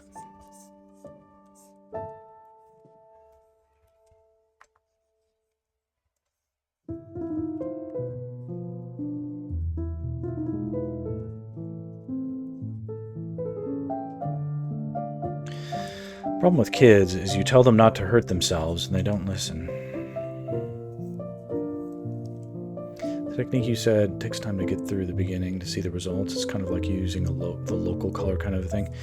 Yeah, it's really tricky because the influence... See, I'm pretty much convinced it was this. The influence of the blue color, like, you remember, basically every color that I was applying looked like it was the same color. And the difference between those colors was too subtle because it was too early in the beginning of the process. Where we saw all the difference in the color lighting was in the shadow areas. And it's also possible that I just miscalculated. Like, I didn't used to use like, I used to do it like this. Like, I made it big. This is probably half the problem, is I made it big for Zach's sake, so you could see what I was doing down here. Where on the RGB sliders, like, I made them super big so you could actually see, like, appreciate the difference between two things. Because I remember that it would really be like this. Do you see that? Like, Scroll Reaper, like, can you see, like, there's a difference between, like, the shape of this relationship where these circles are? And then I would nudge the blue to, like, here, you know? So you can see there's a difference. Yeah, it's like a Triforce, exactly, yeah. I thought that was cool.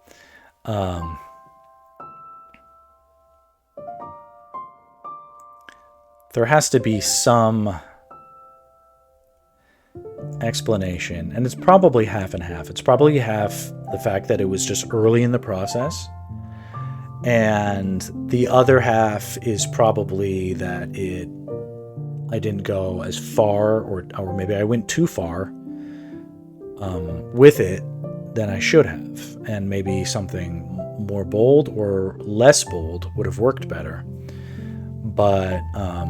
But it's hard for me to tell which was the problem, if it wasn't just both problems. And then if it is both problems, I'm not exactly sure what's the best solution in that case. But yeah, still little bit. I was sort of like hyping it up as instant results will be seen, and it was like, okay, that isn't anything like instant results. And even when it was working back in the day, I remember the results were not instant. It was a little bit like is this going to work in the end? But I was always pleased with how it looked in the end, and it was a different look than what I would see out there in the wild.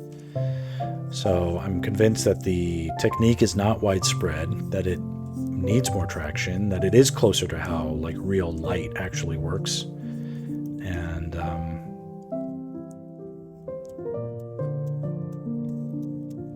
And now it's like I need to redeem myself. I need to redeem my humiliation. So I'm going to come back fighting.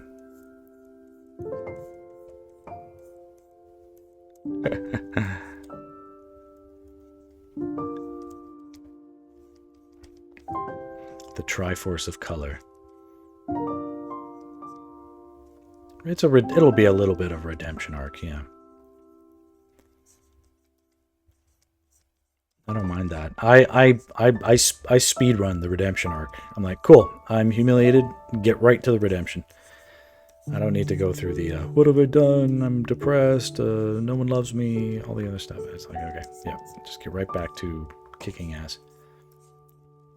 And God knows if it like somehow just stops working, like I'm not going to stick with it long. I'll figure something else out.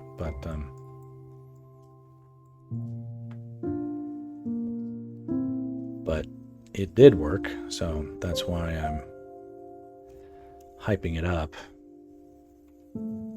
It just might be easier to demonstrate on a finished piece, like the utility of it is the proof is in the pudding, right? Yeah.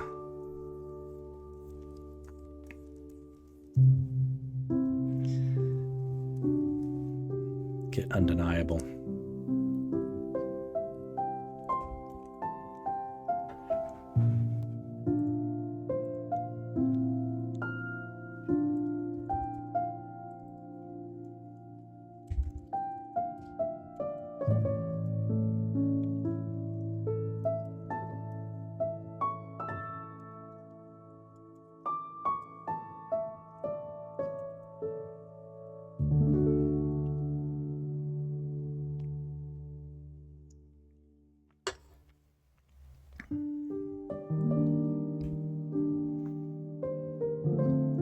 Cheyenne's course on color theory. That's interesting.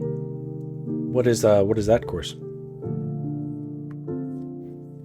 I'm not a color guru. I just have a process. Course on creating characters and appealing illustrations. All right, cool. Cheyenne, did I pronounce it right? I'm obviously not familiar with their work.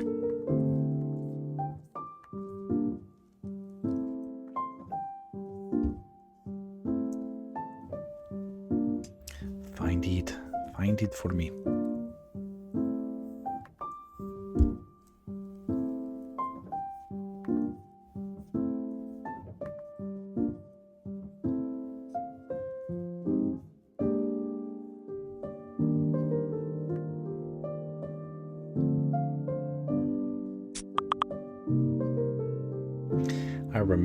I remember the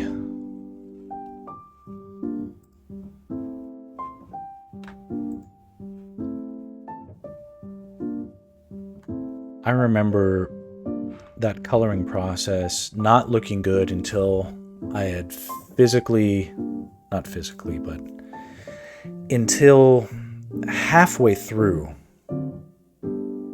There was a threshold. You had to get halfway through so that the lighting effects started to dominate over the shade effects. Once that happened, it was like there was like an alchemical, what would you call it? It was like a catalyst, if you will. Something that clicked over chemically in my brain, in our eyes and in our brains, where then you really started to see what was happening. I really think that was the more than anything, that was the issue there. It was just the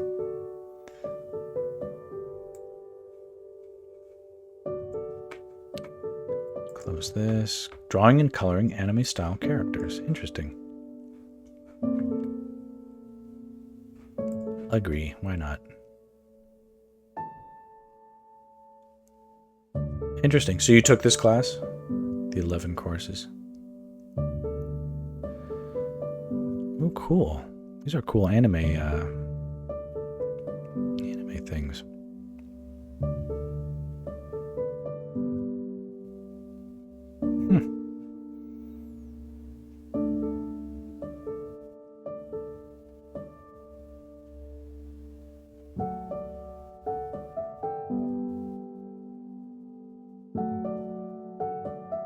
Illustrator Cheyenne, working as freelance, Pro Pick Academy. Interesting.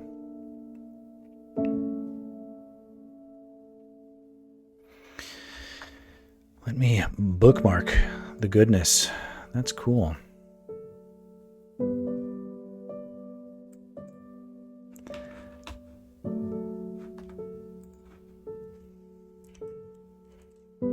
I am always excited to hear and learn about other artists and techniques. I mean, all that looked good. A lot of anime stuff kind of... I was an early anime fan as far as like American audiences go. We had like anime VHSs before like I was late into high school before like the name Ghibli was like a household name. But I had seen the Nausicaa film, like Where's the Wind. We had that on. We had it when it was Where's the Wind, and it was on VHS in the original dub.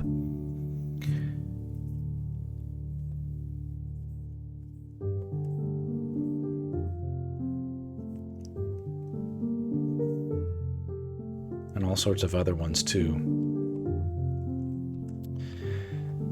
My own drawing style is very heavily influenced by the original dub. Was a lot of improv, was it? It's definitely a very different translation than the modern translations of Nausicaa. I don't think Nausicaa is a great name for that movie. That's just sort of like a weird... Like, I get it, or I guess I get it, but in the dub that I had, her name was Princess Zandra. It was just a completely different name. And there was... I don't know, there was something different about that film. I grew up with that version, and it was, extremely influential on me, but what are you going to do, I guess? Statue, here we go.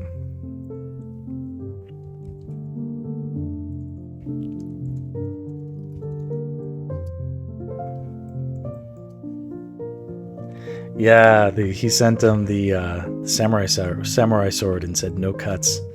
How fun. So badass. That's cool.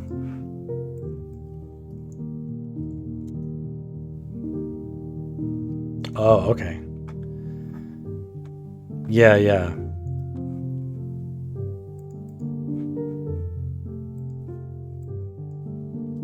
No cuts.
I'm glad you're steeped in the good amount of anime influences. I think that's...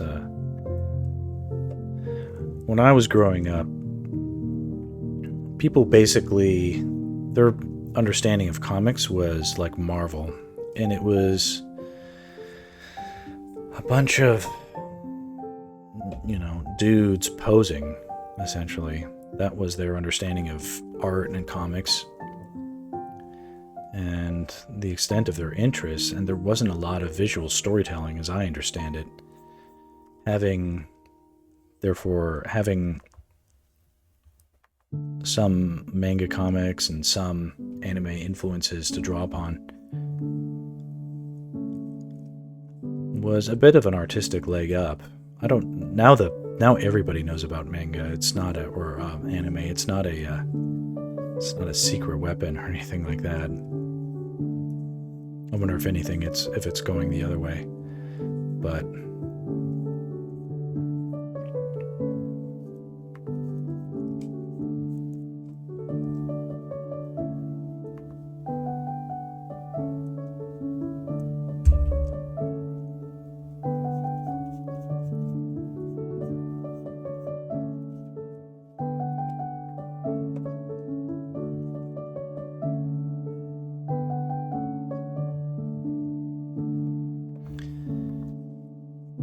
Good. But I'm just realizing how because of the effect of the coloring process being something that just doesn't instantly pay off visually, I had it in my mind that it would be really interesting for the audience to see, and now I'm not really sure if it will be. But I've committed to this thing by now. It's like it's got to happen. It's just sort of, maybe I'm going to have to be okay with what I signed up myself for. It's okay. Me doing it at this time is a bit of a bonus. Most of the time I'll be doing this at like 4 a.m. when people like Zach are asleep, not watching my stream.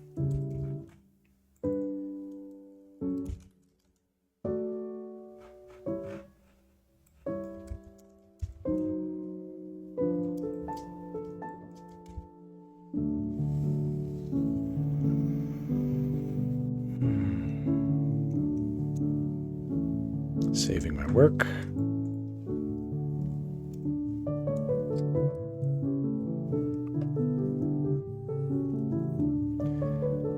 Oh shit, look at all these dropped frames. Why do I have so many dropped frames?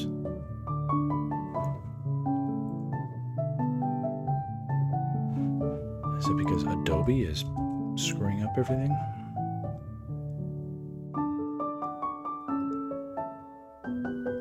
That's weird.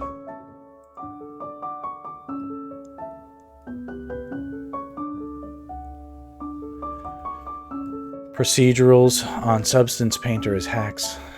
Is that something you're doing right now?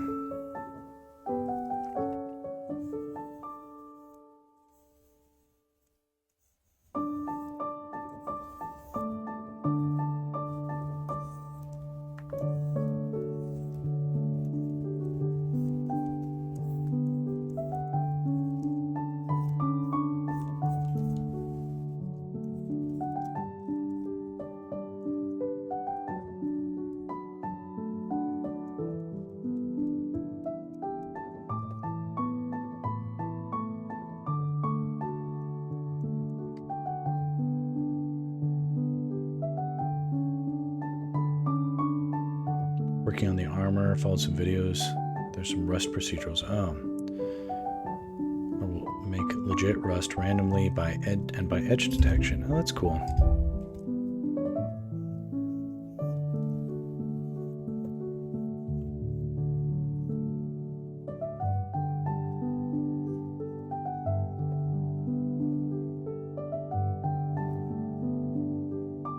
I mean, that makes sense.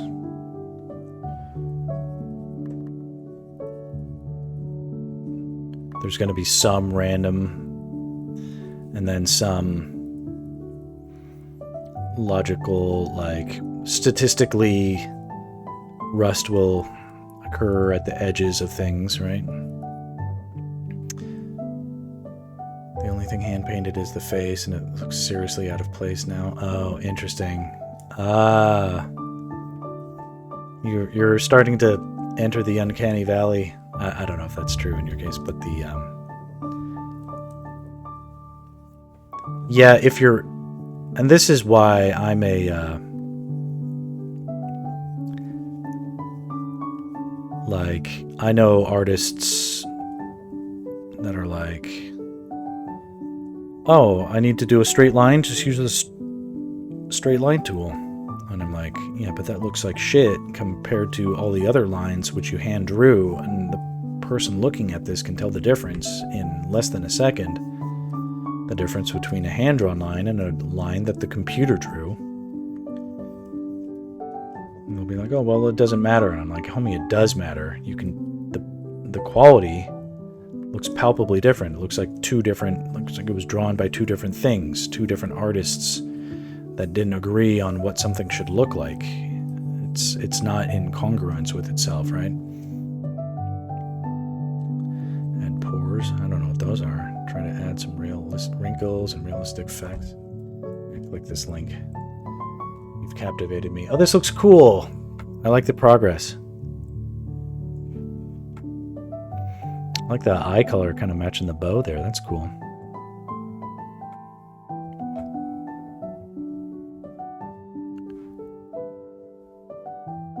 Well, I don't know if the effect is that pronounced, but like there is like a quality to the armor that it's getting where it's like a little more textured, I think. Like if I'm guessing like around here, and then where that isn't quite happening with like like probably it's more pronounced in the hair. It is kind of giving a plasticky feel. Bow needs some leather texture for sure, but yeah. I need to give face and hair TLC. It's tricky when you do it. Don't mess with like the stylization if you can. You know, it can be an unrewarding trap where you're like, I'm adding real things, so let's make it more real. But that doesn't reward the way it should in our minds.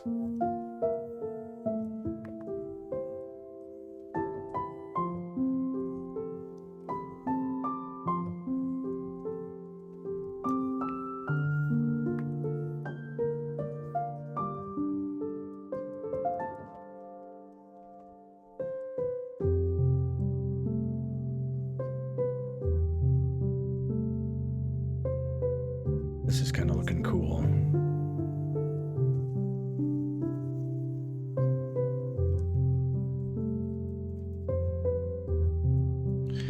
Yeah.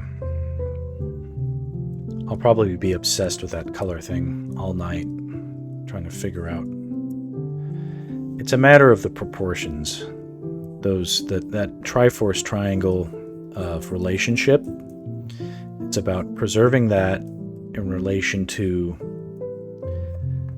the degree of the color influence, and then keeping that consistent so that the relationships appear consistent.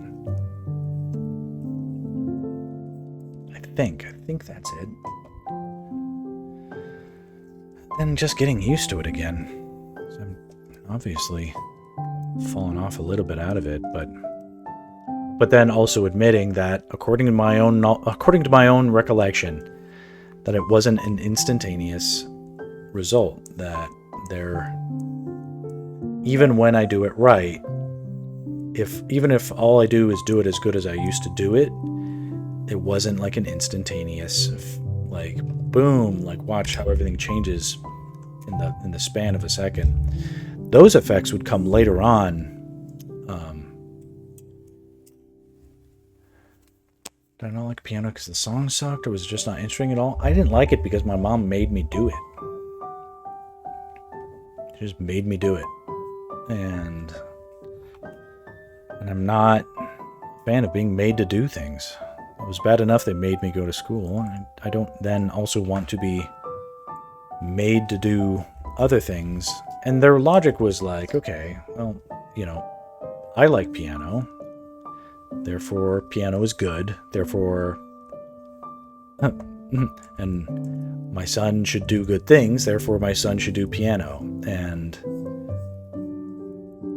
the fact that I had opinion as to whether or not I wanted to be learning piano was not a factor. I actually do like piano. I just didn't like being forced to learn it. You know, if she had just done nothing, I probably would have asked for piano lessons by the time I was in high school. As it was, to this day I have weird negative associations, but I like piano music, and I actually know that I'm good at potentially playing. So, sort of like, you force people to do things. I don't know. For me, it was the forcing. I just couldn't stand that my opinion about the thing mattered nothing to her.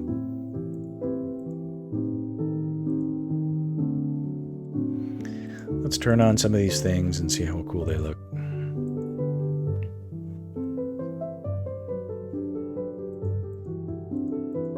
Okay.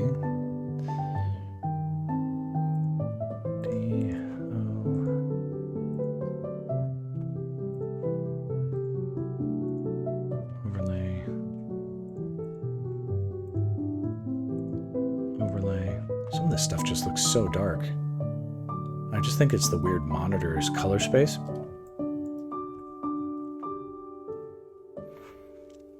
And that's not like I'm in major conflict with my mom. I'm not. It's just at the time she couldn't help but feel like she needed to interact and intervene with everything I was doing. It was absurd. There was a time in my life I needed autonomy, and I had nothing close to it.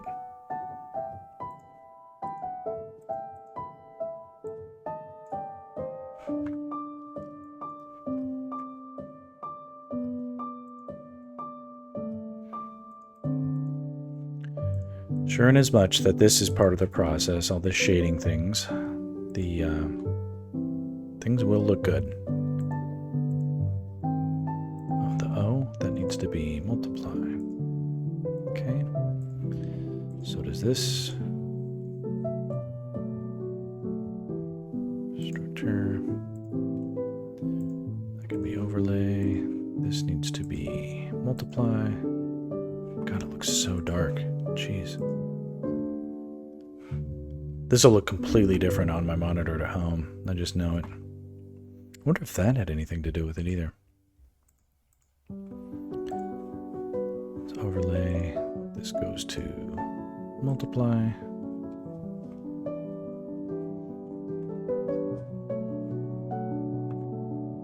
But everything we see is in relation to other things.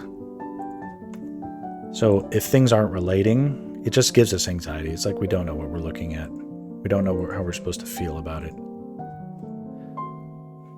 Once you cross a certain threshold, everything starts to look good.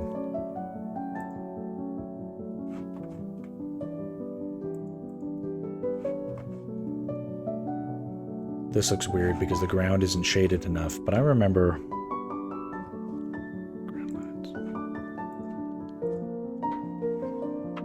Hey Kiki, what's up? Okay, go ahead. Watch out, because it's dark up there. What? Watch out, because it's dark up there. That's all I'm saying.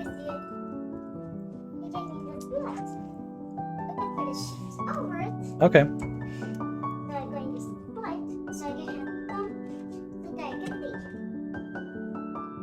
Do you want to say hi to my stream? Come over here. Do you see? Alright, there you go. Blah, blah. That's fun. Thanks, Geeks.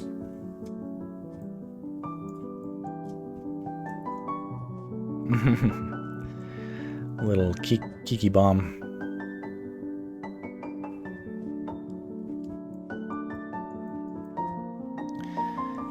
The painful middle process. It's like a cocoon. We need to enter the pain.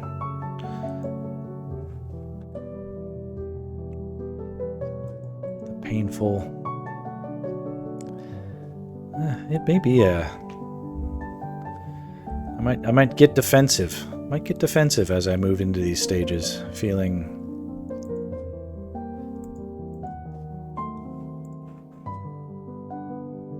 maybe not, but we'll see. It'll help if I can get one of the... Maybe I should just do one of them, get it nice and colored, and be like, see, the process works. Now, be patient.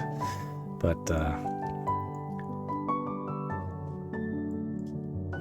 it's tricky. Moving on to the next one. Let's see here. I mean, I really should probably just pack it in, but let's see if I can get a start on this one. Because this one, and then the next one, and then it's like, okay, we can move on to the lighting process, right? Enter my cocoony caterpillary phase. Turn that off. Turn on these lines. Lines. Lines. Lines. Lines.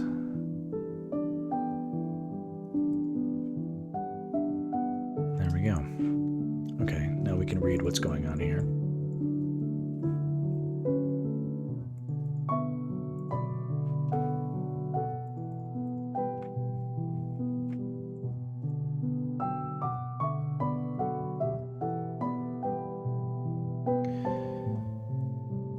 Let's see here.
Wow.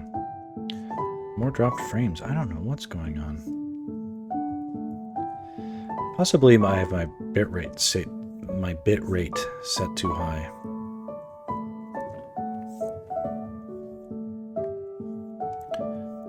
I don't know if there's been any associated stuttering or buffering or pausing in the stream. It's hardwired too, so I'm a little frustrated by that, but it's tricky for me to understand why that would be.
I have a whole other can of soda water here for me to drink.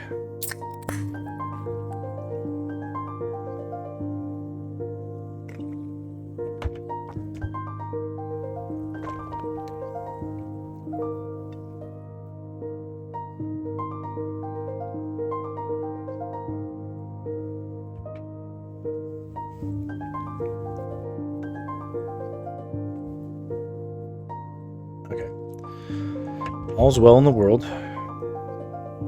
I'll go another 15 minutes.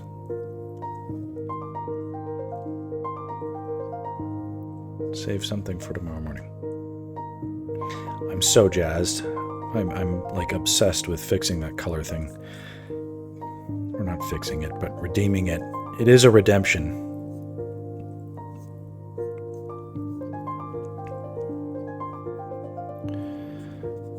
But I must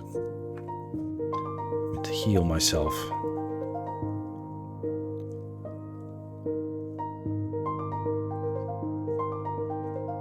Plot my revenge.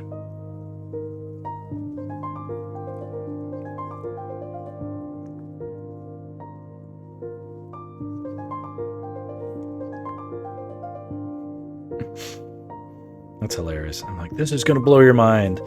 Minds proceeded not to be blown. That is so funny.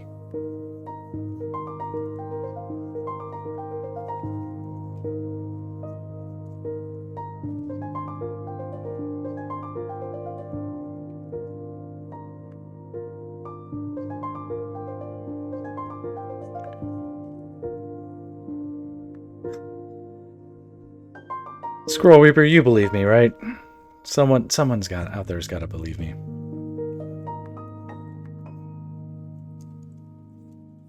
We'll see. If it doesn't, here, I pledge this. If I can't get it to make it work, I won't force the issue. I'm gonna do what works. I just, in the past, this is what has worked, and I'm going to come back to it because I think it's worth sharing. I appreciate that.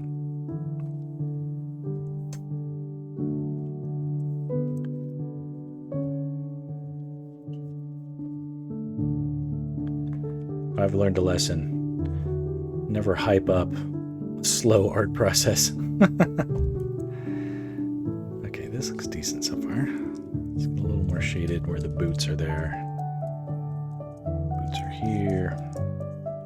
Stuff is practically touching the mountain. Some places it is touching the mountain.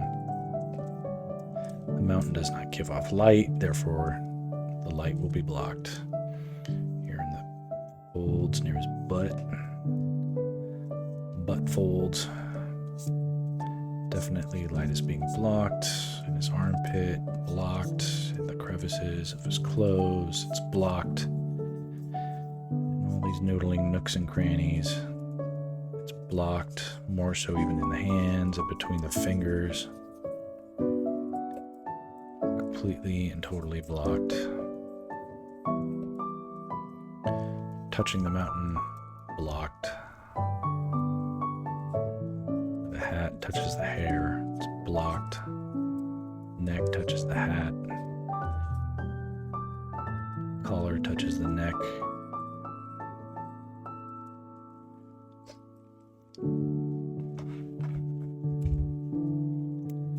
Save the work.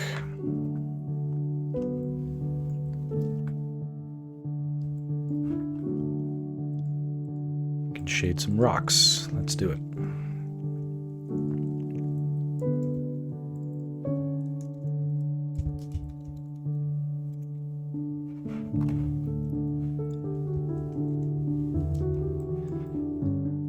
Now these rocks are round, they have undersides, but they're mostly all floating. So they won't necessarily block a lot of light. A lot of light is even reflecting from underneath them. So we can try, and of course, like a lot of these lines that I drew, they're very arbitrary. And sort of get a sense of different planes interacting, turning away from light.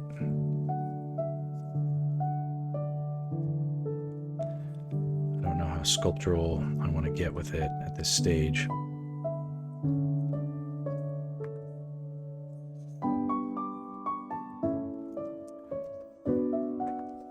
But if they look mostly spherical with some texture,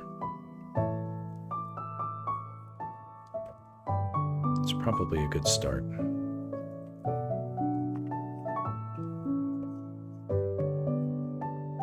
And then later on,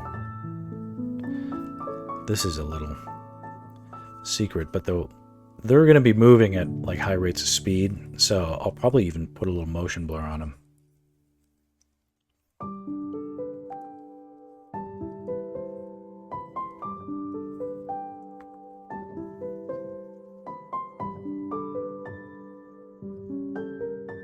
Can I just shade it like that? Will that work?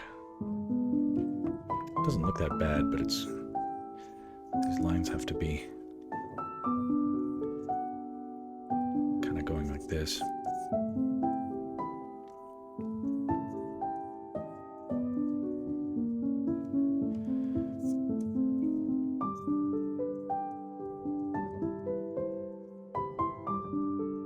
It's not a bad start.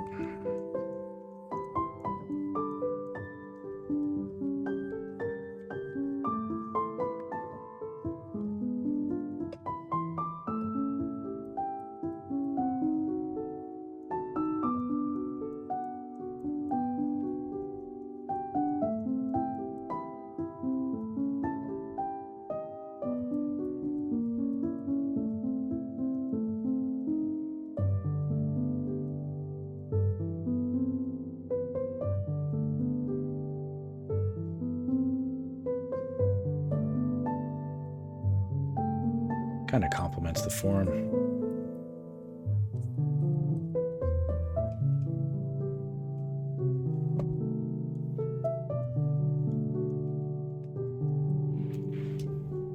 Quick save.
In the case of these rocks will be challenging. I really have no idea how they're supposed to be. How something is shaded if it's...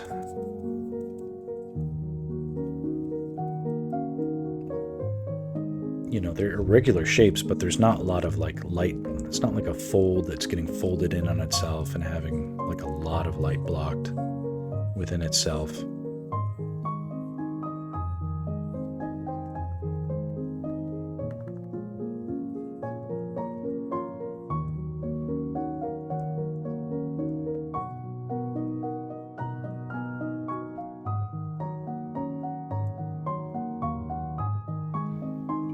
Just hack out stuff I don't understand, but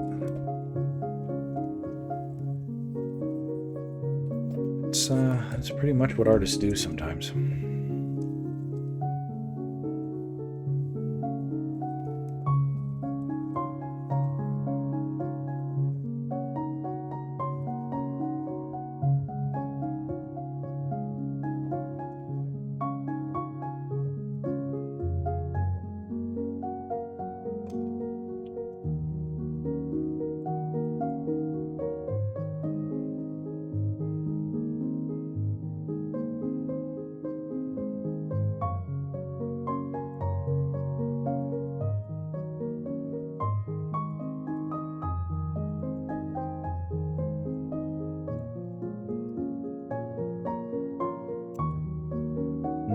the Tektites.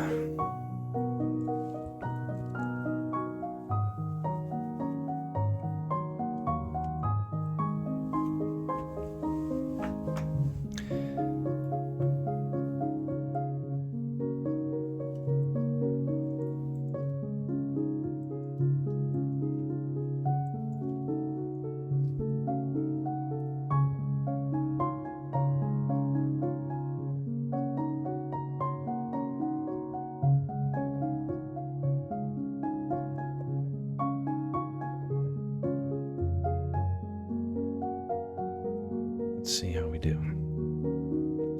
Go another 5 minutes.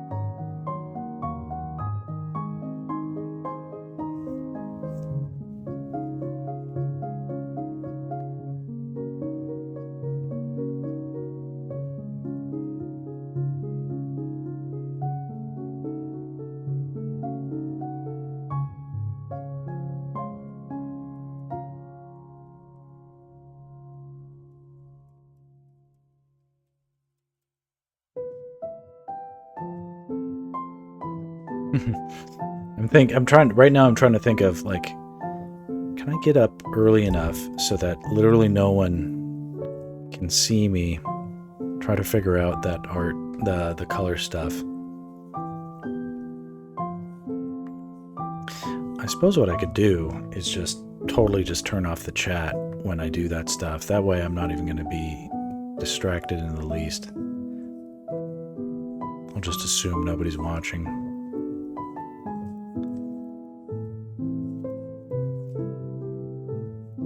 That might be a good way to do it. Because if I get too concerned with the immediate impression of the thing, and that'll work against the process. I remember that being an issue. Biggest issue was overcoming my own sense of, like, doubt, like, this isn't going the way it's supposed to.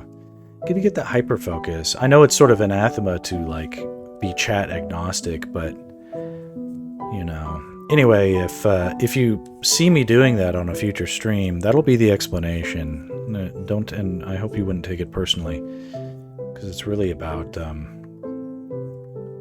and I'm only gonna have to do that like once I just see it for myself, see it work, and get back in that groove. It's gonna help me a lot. Here I am shading the underside of the crab, even though it's facing the top, as if that makes sense, and it doesn't. The light is not blocked there. Just getting on autopilot with some of this stuff. It is blocked where it's actually touching the rock. That is blocked.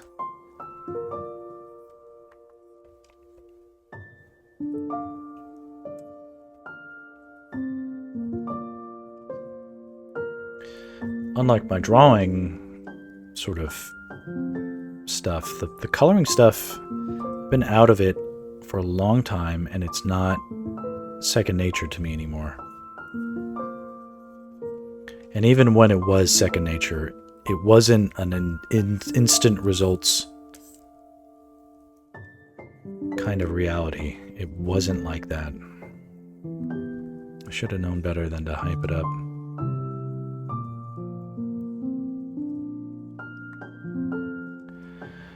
It's a moment that I'll be grateful that it's like, you know, this is still a small stream, and probably always will be, but the you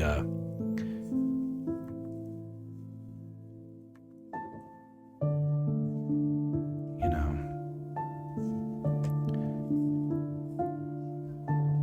sort of grateful that there aren't 1,000 eyes watching the process, even though they might enjoy the outcome.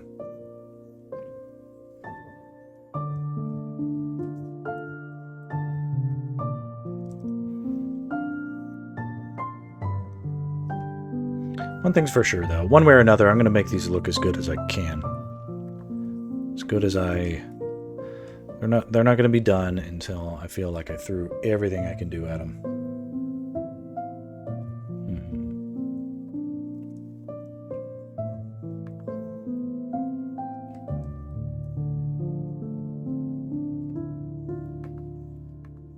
You know, it's funny, Scroll Reaper, we're kind of working on our own portfolios, right? I didn't thought about that. You know, but this is...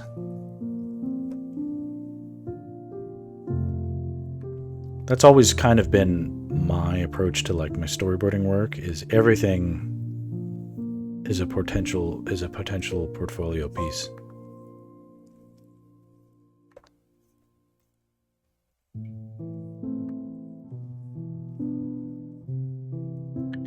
Especially when you're starting out. And my mentality right now is that it's not starting out, it's like I'm starting over. You know, people hire me for storyboarding and stuff, but they don't hire me for this kind of work. I feel like I could do this type of work.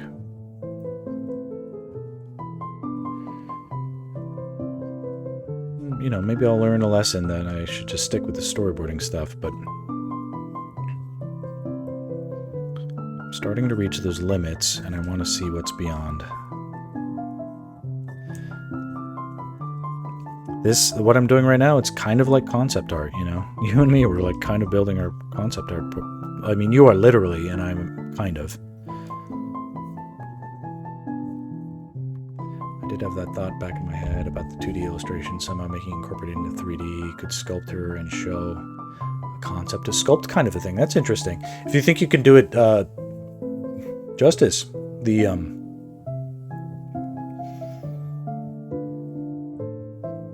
yeah, that would be cool. And you've got like the start of the time lapse already there.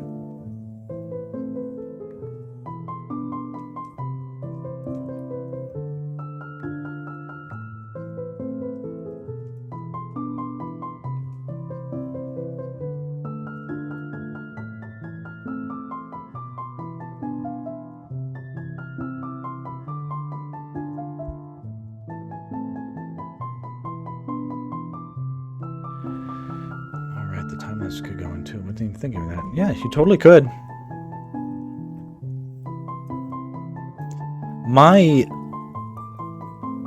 A notion I had and is still in play, and literally like yesterday I was asking friends, I was like, do you know any free video editing softwares? They turned me on to like DaVinci, and apparently even Blender does video editing. But and those are all free, so I'm looking into it. But the whole process of this stuff has been streamed top to bottom, and I saved all my VODs, so I have archived like everything from the original sketch of this thing. Like I have the original sketch that I did here. It's not officially time-lapsed, but I have the video. I can turn it into something that feels like a truncated, sped-up version of me drawing it and then getting it to the finish. And you know, if I felt like if I did that and felt it looked good, then I wouldn't hesitate to put that out there, and maybe you can think of something similar.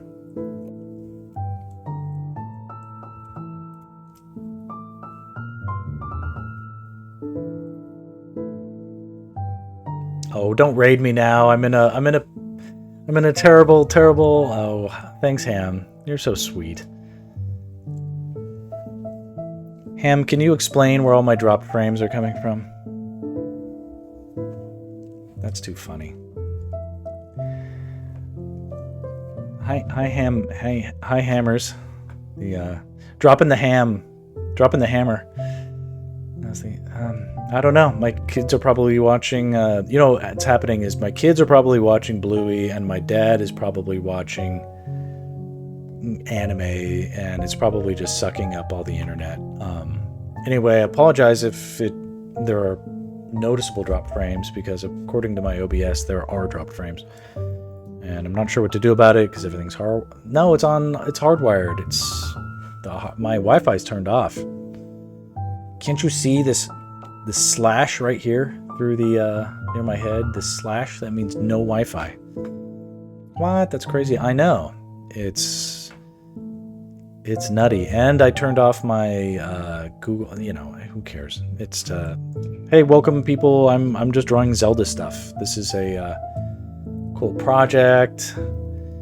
Ham is the sweetest meat there is. These all look like shit because they're in a weird color space. But if you like Zelda stuff, you know, come check out my streams. These are fun, and I'm doing a project where I'm making like a bunch of Zelda art for my portfolio. That's it. That's my spiel.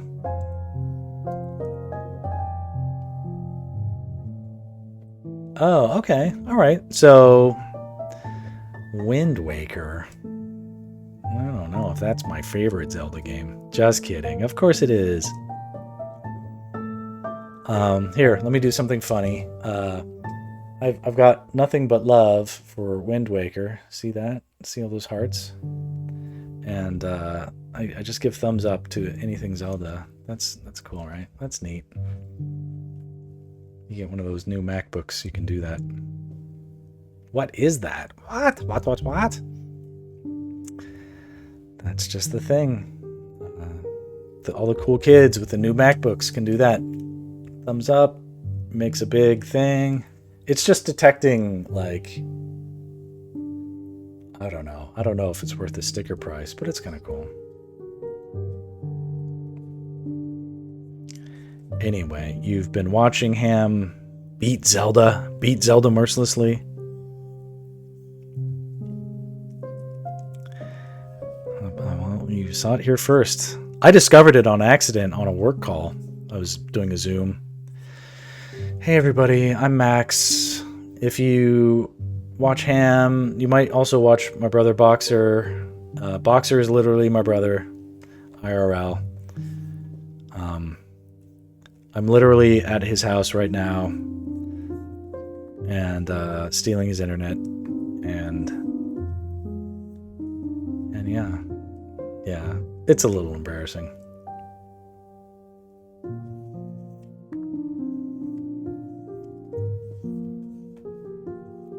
Yeah, I was just gesticulating wildly during a work conversation, and all of a sudden fireworks started to go off. And then there was another one. Oh yeah, check this out. There we go. Woo! Peace sign equals balloons. I don't know what that means. I don't know why they do that. That one is random. Yeah, there's another one you can do where it does where it rains. How do you do that? I don't know. It'll like make rain puddles. So right now I'm just adding shading to the to these images. I'm not coloring them so much as I am just shading them. There are flat colors, and I'm adding some shading where the light gets blocked. Chef's kiss, like this.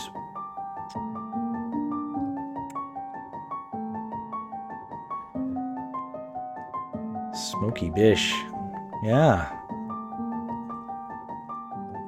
Ham's a sweetie.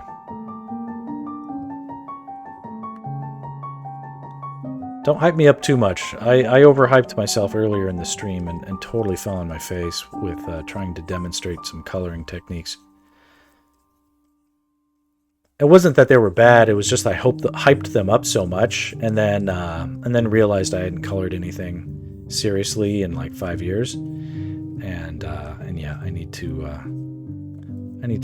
exercise a little humility. So then, when you come in rating with a bunch of the OK sign like this, let's try this. Is it doing this? What's this?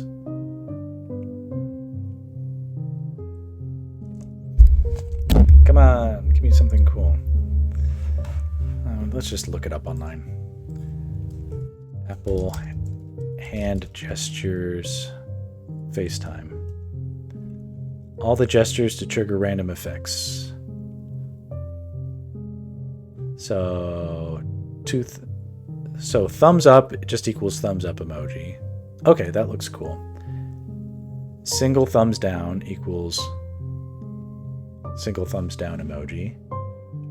Victory sign with one hand is balloons. Victory sign with two hands equals confetti. Woo! And then, oh, check this out. Yeah, rock on, man. Oh, you better fucking do this. Come on. Come on.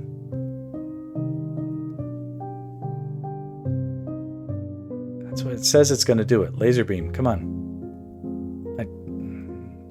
Jesus Christ. Come on. Yeah. This isn't working.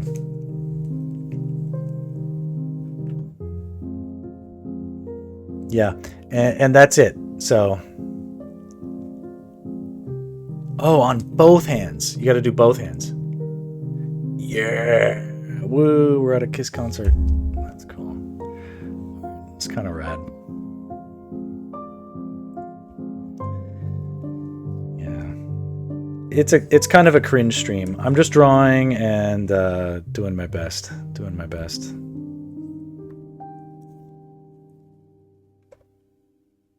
Yeah, fire would be cool.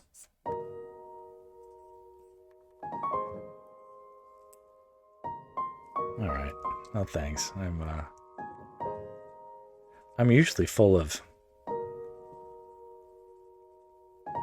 amazing vanity and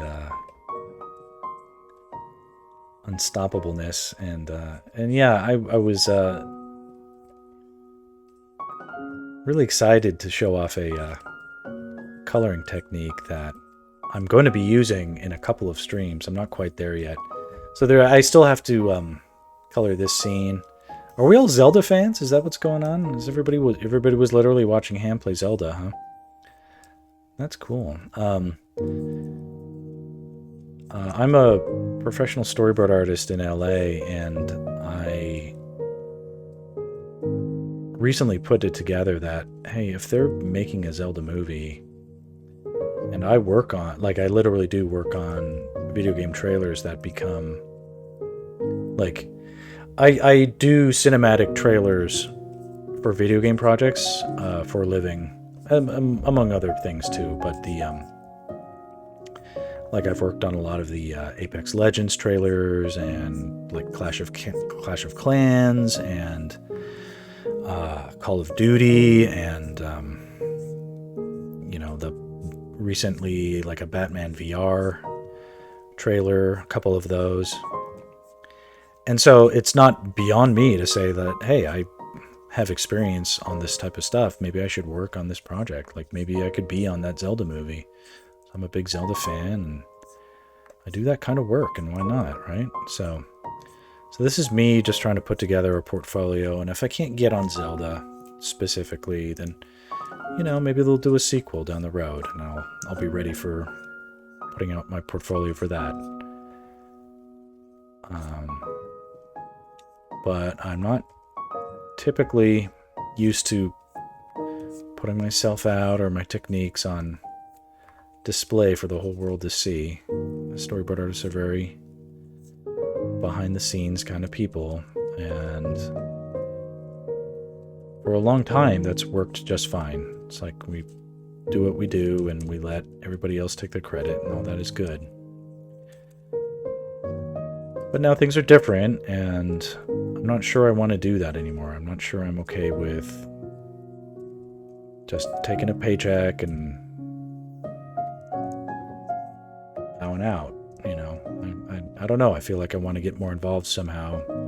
And if I can't do it in film and television, because film and television is currently tanking, then maybe I can find another way, and maybe the internet can help me.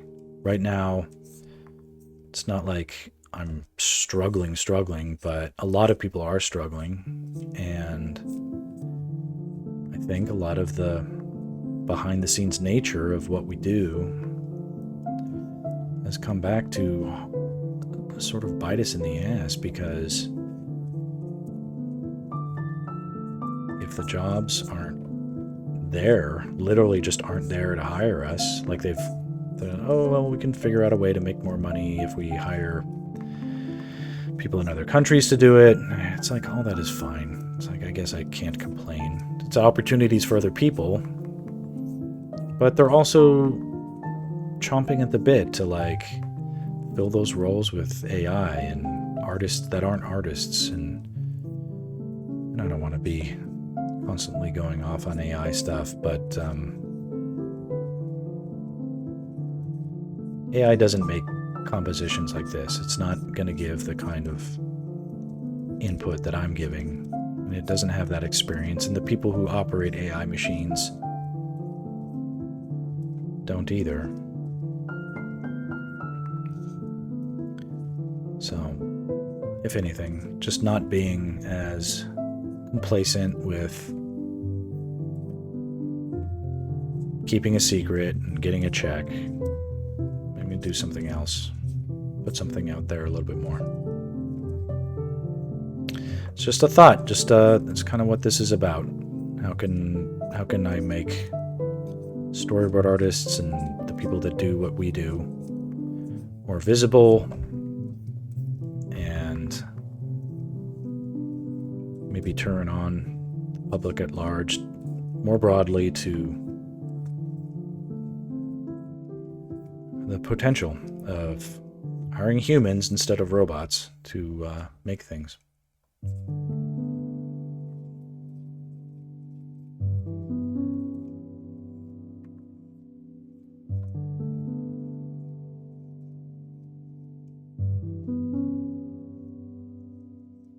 But most people who watch the stream are just sort of enjoying the vibe and not probably just listening to the music and chilling out, doing their own thing. So, if that's kind of your cup of tea, I feel you. My boyfriend is a gaming writer, and honestly, he is feeling very disenfranchised with the AI and creative spaces. I think so. I very much sympathize with that situation. I've watched people whom I very much consider. I mean, these people. My best clients are. They're adopting AI and literally replacing artists. Now they're still hiring me because for some reason AI isn't that good at doing sequential art. It just isn't that good at doing sequential art. But its ability to basically kick out passable first drafts of things just to get the ball rolling. Me and a lot of other artists who do, like concept artists, for instance, like if you are a concept artist and all you did, and what you did well was drawing like a cool design of a character like holding a sword or whatever, like the fact that AI bros have swept in, scraped every goddamn image on the planet and synthesized it into statistics that they can, churn up like chicken McNuggets, like pink slime, essentially, artistic pink slime, regurgitate it indefinitely, and then just sort of lie about it, like, oh yeah, I made this, whatever. Look what I made, Oh my God, it's so the speed at which that they have giddily embraced technology that replaces humans as creative people is it's turned my stomach. It honestly has made me really disillusioned. Halo, how you doing?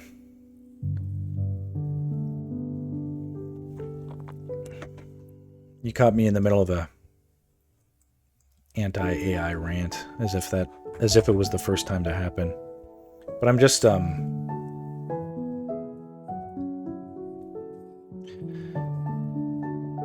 more and more enthused to work on projects that I care about, as opposed to, like, I used to think that, like, okay, these people care about me, they care about my output, they'll be there for me when I need them to be. And when I talk about these people, I'm talking about like my clients, the people that hire me to do my day job storyboarding stuff and like game trailers and animation and stuff. The speed at which they've giddily adopted AI to simply get things done faster and not have to deal with artists has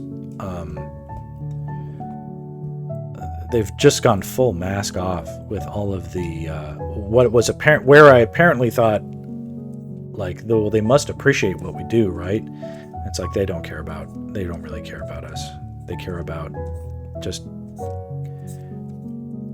getting their job done faster so that they can go home. And if they can completely bypass artists, then they're more than happy just to do that.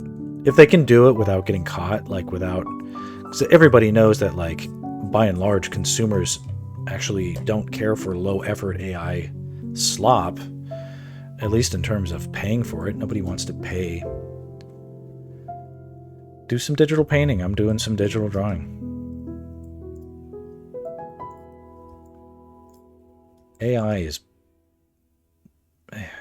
even if, like, it makes an image that, like, is impressive in the moment, it is so... it's bad. It's just like... it's like doing cheat codes to beat your favorite video game. It's like, is that the point of the thing? To get to the end faster? Don't you want to enjoy, like, the actual game? Or, you know... look what happened to, like, Lance Armstrong. Was the doping worth it? Now you got caught out, and now they took away your medals, and now you're nobody's hero. It's nothing to be embraced.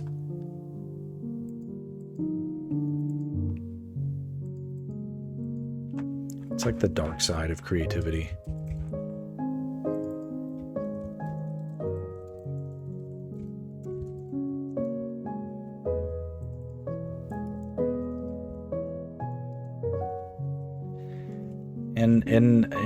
And whereas, like, it used to be that I would be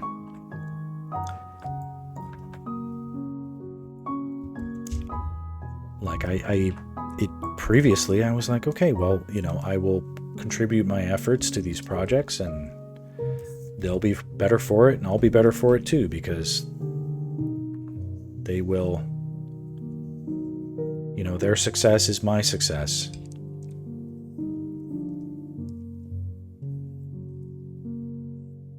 And now the game has changed. It just feels like it's like success no matter who gets hurt, no matter where the downside is. And if it's like, oh, there's a downside, well, what is that downside? Artists not getting paid, artists not having jobs. Oh, well, I can accept that downside. Sign me up for that downside, say my clients now. There's no... It's as if they didn't have even a moment's pause to think about how down the road, the effects might not be instant, but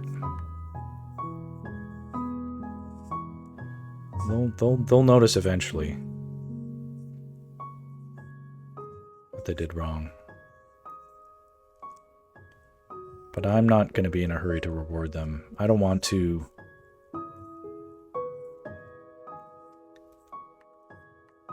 There's nothing there now for me to chase beyond where I'm at right now.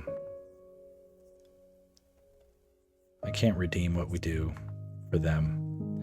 But companies like Nintendo have come out and said, it's like, we don't want AI. It's a repudiation of human creativity. We don't want any part of it, and we're not going to use it. And that was encouraging for me. And others have done similar things. I know that Procreate made a statement the other day. Hello? Dada, can I use Come here, Robbie. You can... Here, stand right here. I need the gray clay that's from you. Can I borrow it? From my computer? What do you mean, this clay? Yeah. Well, how much do you need? This is my clay. I can maybe 3. 3? This one. Those are my big clay pieces. I need these pieces. Why? This is for me. Do you want to play with this? Yes.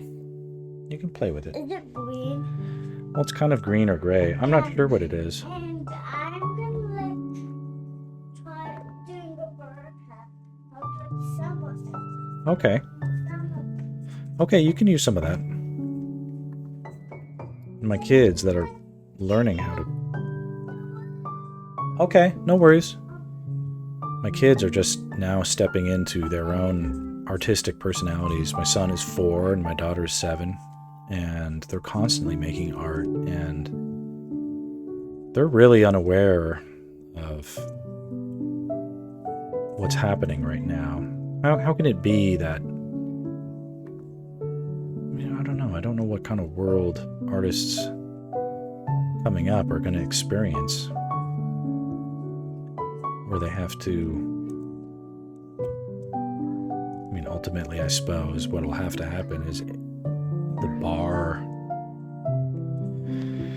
just not be a lot of room for pretending to be good artists. You have to literally be better than AI, and that's kind of a tall order, just in terms of output or really what you bring to the table. Otherwise, you're just gonna. Otherwise, your only hope is to find people.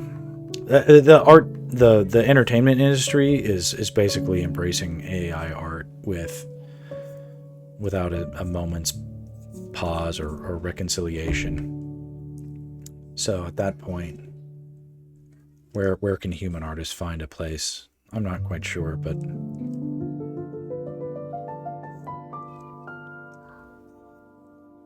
I'm not going down without a fight. And I can set a good example if I can.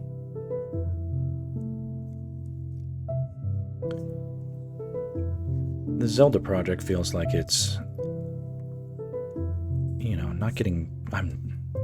Usually I don't work on stuff I don't get paid on, but now I do. I'm not getting paid on this.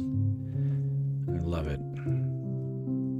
Channeling all my free time into it. And I really want to make this stuff look amazing. Because demonstrating human talent, being able to make stuff that AI can't make, because AI can't make compositions like this, although you can't see that.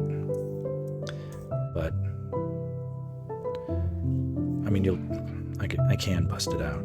But or even compositions like this, where there's just lots of dynamic storytelling and cool things happening. Lots of things happening at once that make sense and tell a story.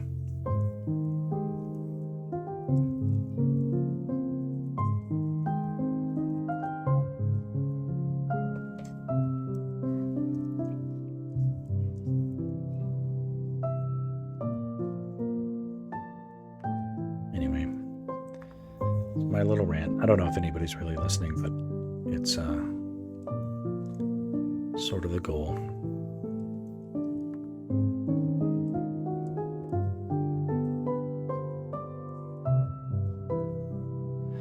The problem is that my free time is mostly concentrated at the beginning of the day, like at the early morning, very early morning. So I actually stream around 4 a.m. regularly.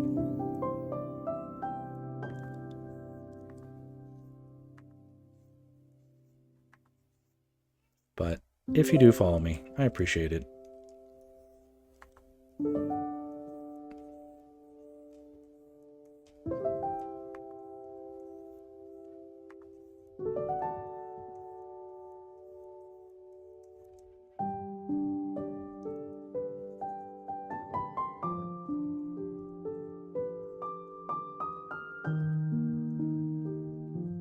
This is a fun, super complex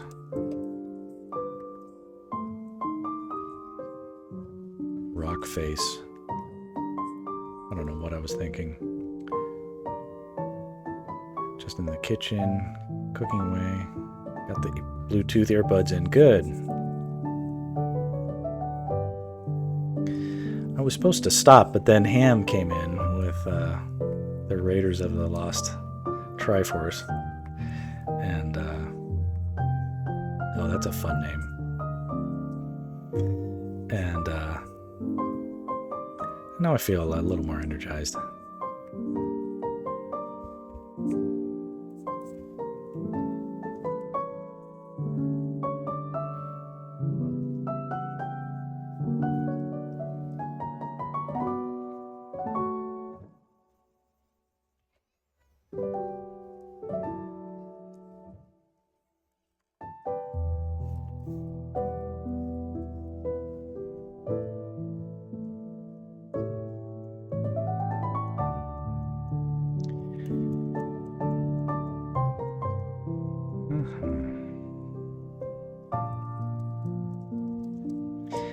Ham, I don't know if you're listening, but are you going to play the new Princess Zelda game when it comes out?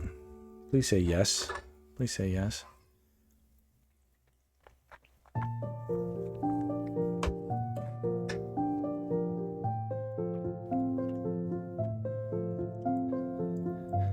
Let's see here.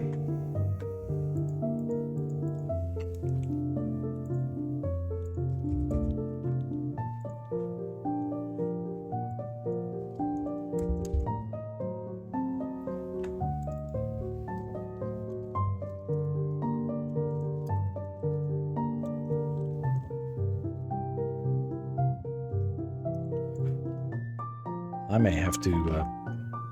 Well, what is it on? A Switch? A Switch 2? The new Zelda game. Looks like it'd be perfect for my daughter.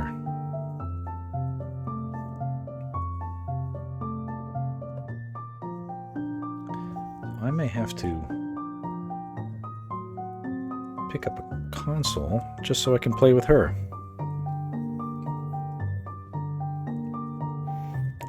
I can't think of anything more perfect than drawing Zelda and then getting my own kid into Zelda. That would be fun.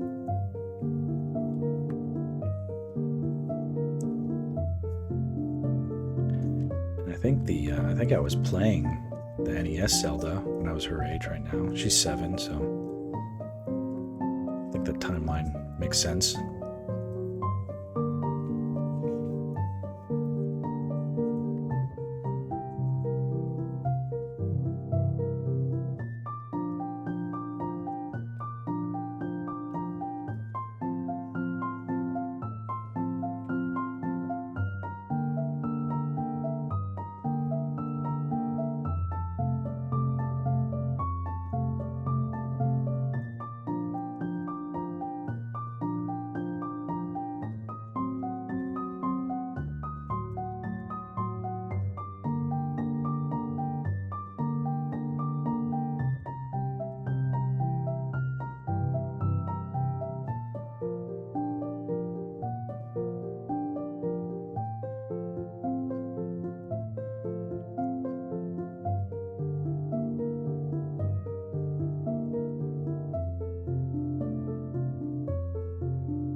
A little further.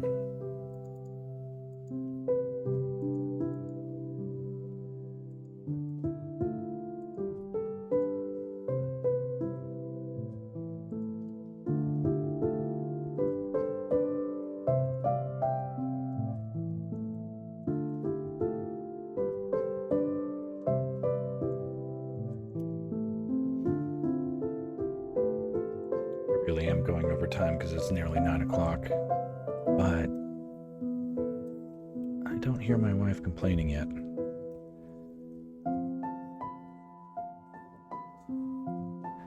Still, I'm going to get a little speedy with these last little bits. I just want to get this one done. Then it's just one more left.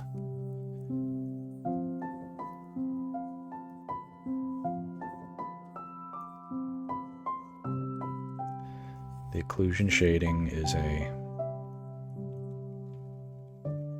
subtle but important part of the process.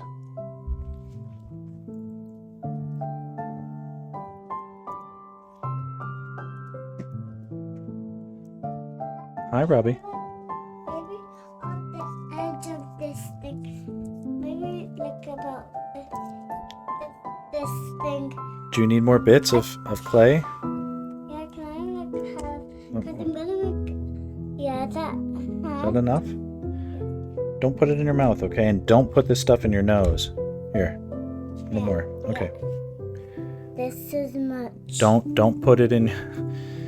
My son is stealing the kneaded eraser compound that I use to anchor my drawing station to my desk. It keeps it firm. It keeps it from wobbling too much. At this studio, my drawing setup is smaller. It's a little more powerful, ironically enough, but it's smaller.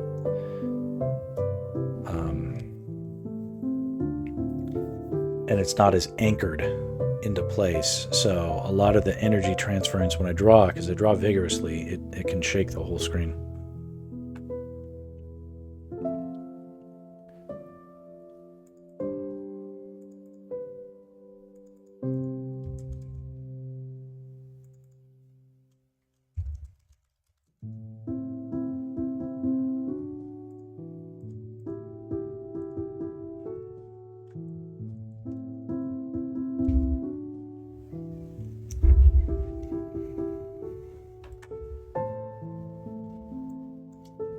Okay.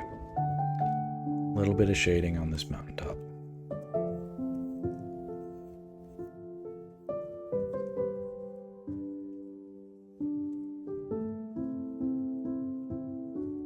Not much. At this distance and the scale, the lines themselves are the shading.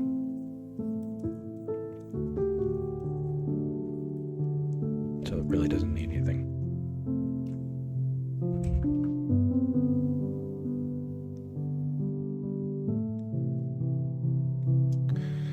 Oh, except here. Okay. See where this little spider guy is jumping? There's going to be a little bit of blocked light underneath him and his little friend here. Maybe just to give a sense of where these boulders are in space, there can be something there too. That's pretty good. Okay, what's left is the sky, and how do we shade the sky? Well, we don't really, but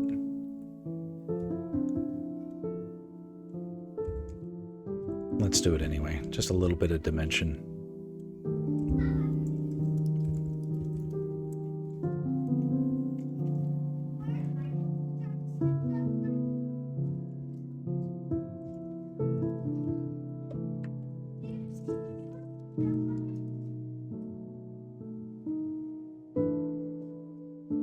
Oop.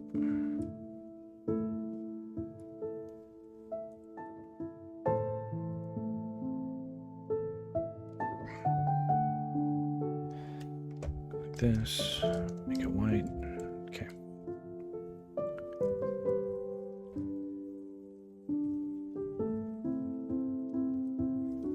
A little bit of shading at the fringe.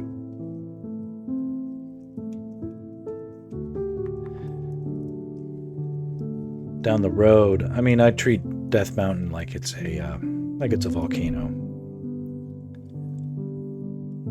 So there's going to be a lot of light at the top of it. That makes sense. Maybe it should be the opposite, but just something to show a gradient, to help show warm. Show some dimension there. That's pretty good. Okay, I don't expect this to look good, but I'm going to activate the transparency on some of these shaded layers, and we'll see how it looks good. Nothing is really looking good on this monitor right now. That's something I'm going to have to figure out over time. But let's activate some of these things and see what they look like. Okay. So all the shading can be integrated into the color flats by way of these layer modes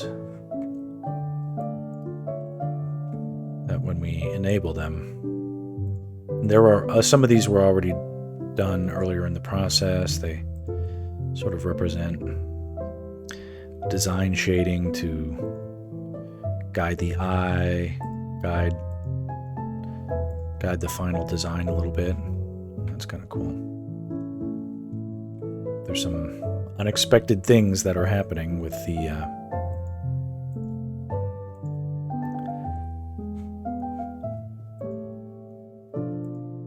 these interactions, and I think a lot of that is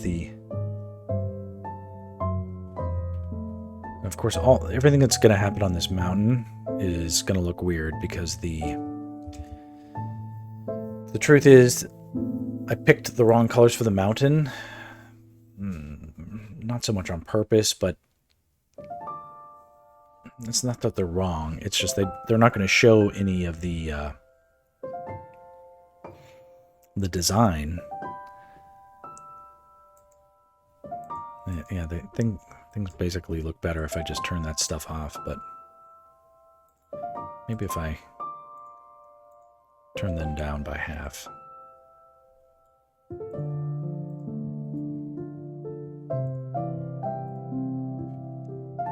A little bit more palatable.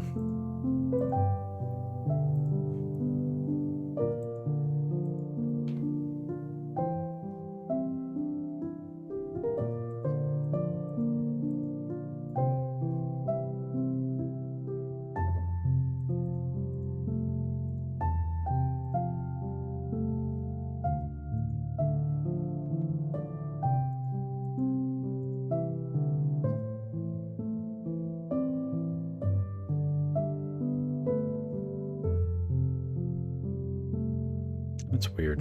What did I do here?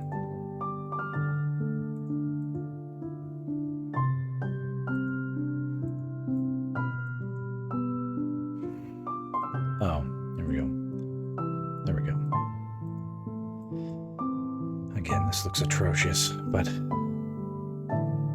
sort of representative of a cumulative effect. What has transpired so far.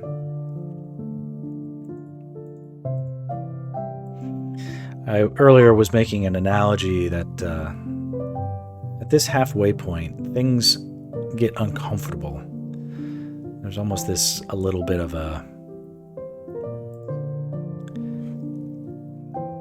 need to mentally and emotionally cocoon up a bit because the work doesn't look as good halfway done. It looks better in the beginning, and then it looks best at the end, but in the middle part, it's got this awkward, ugly duckling phase.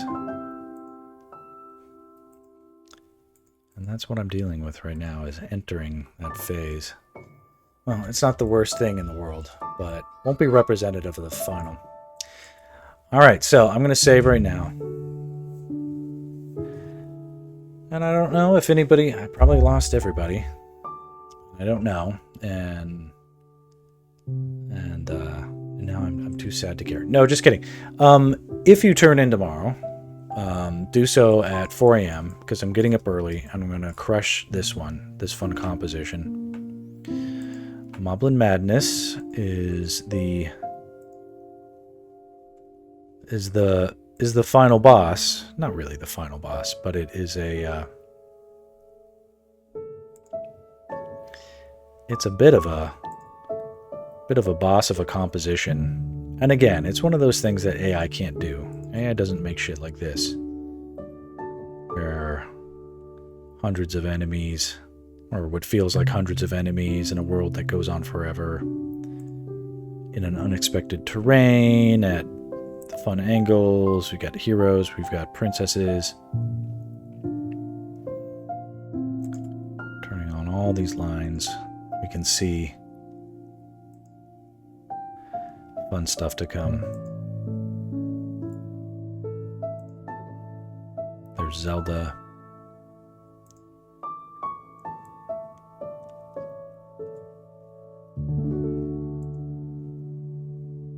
Such a complex one. After this one, I'm probably going to have to break them all out into individual images. Because I can't just keep adding layers and adding layers and adding layers to a file that is already gigantic, right? That's going to cause problems.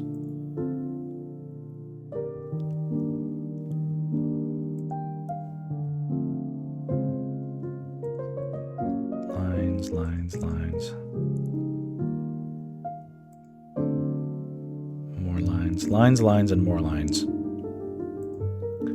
Just keeps going.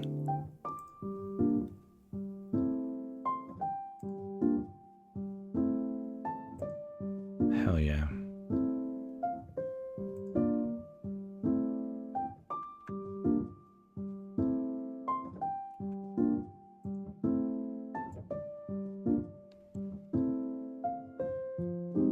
What happened to those little guys?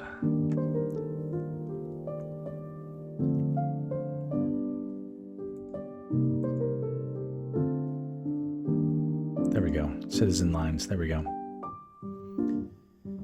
Okay, so this will be the fun composition we tackle tomorrow morning. Yep, I'm going to get up at 4 a.m.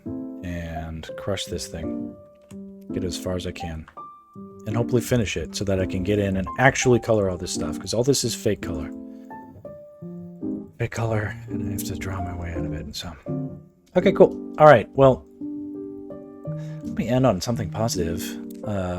Today's wonderful stream has been brought to you by Airbnb, my client today that paid for me to sit around for a meeting that never happened. So that's how we got so far so fast. And hats off to them. It will bid you adieu, and hopefully see you on the next time. All right. Good night, all. Adios.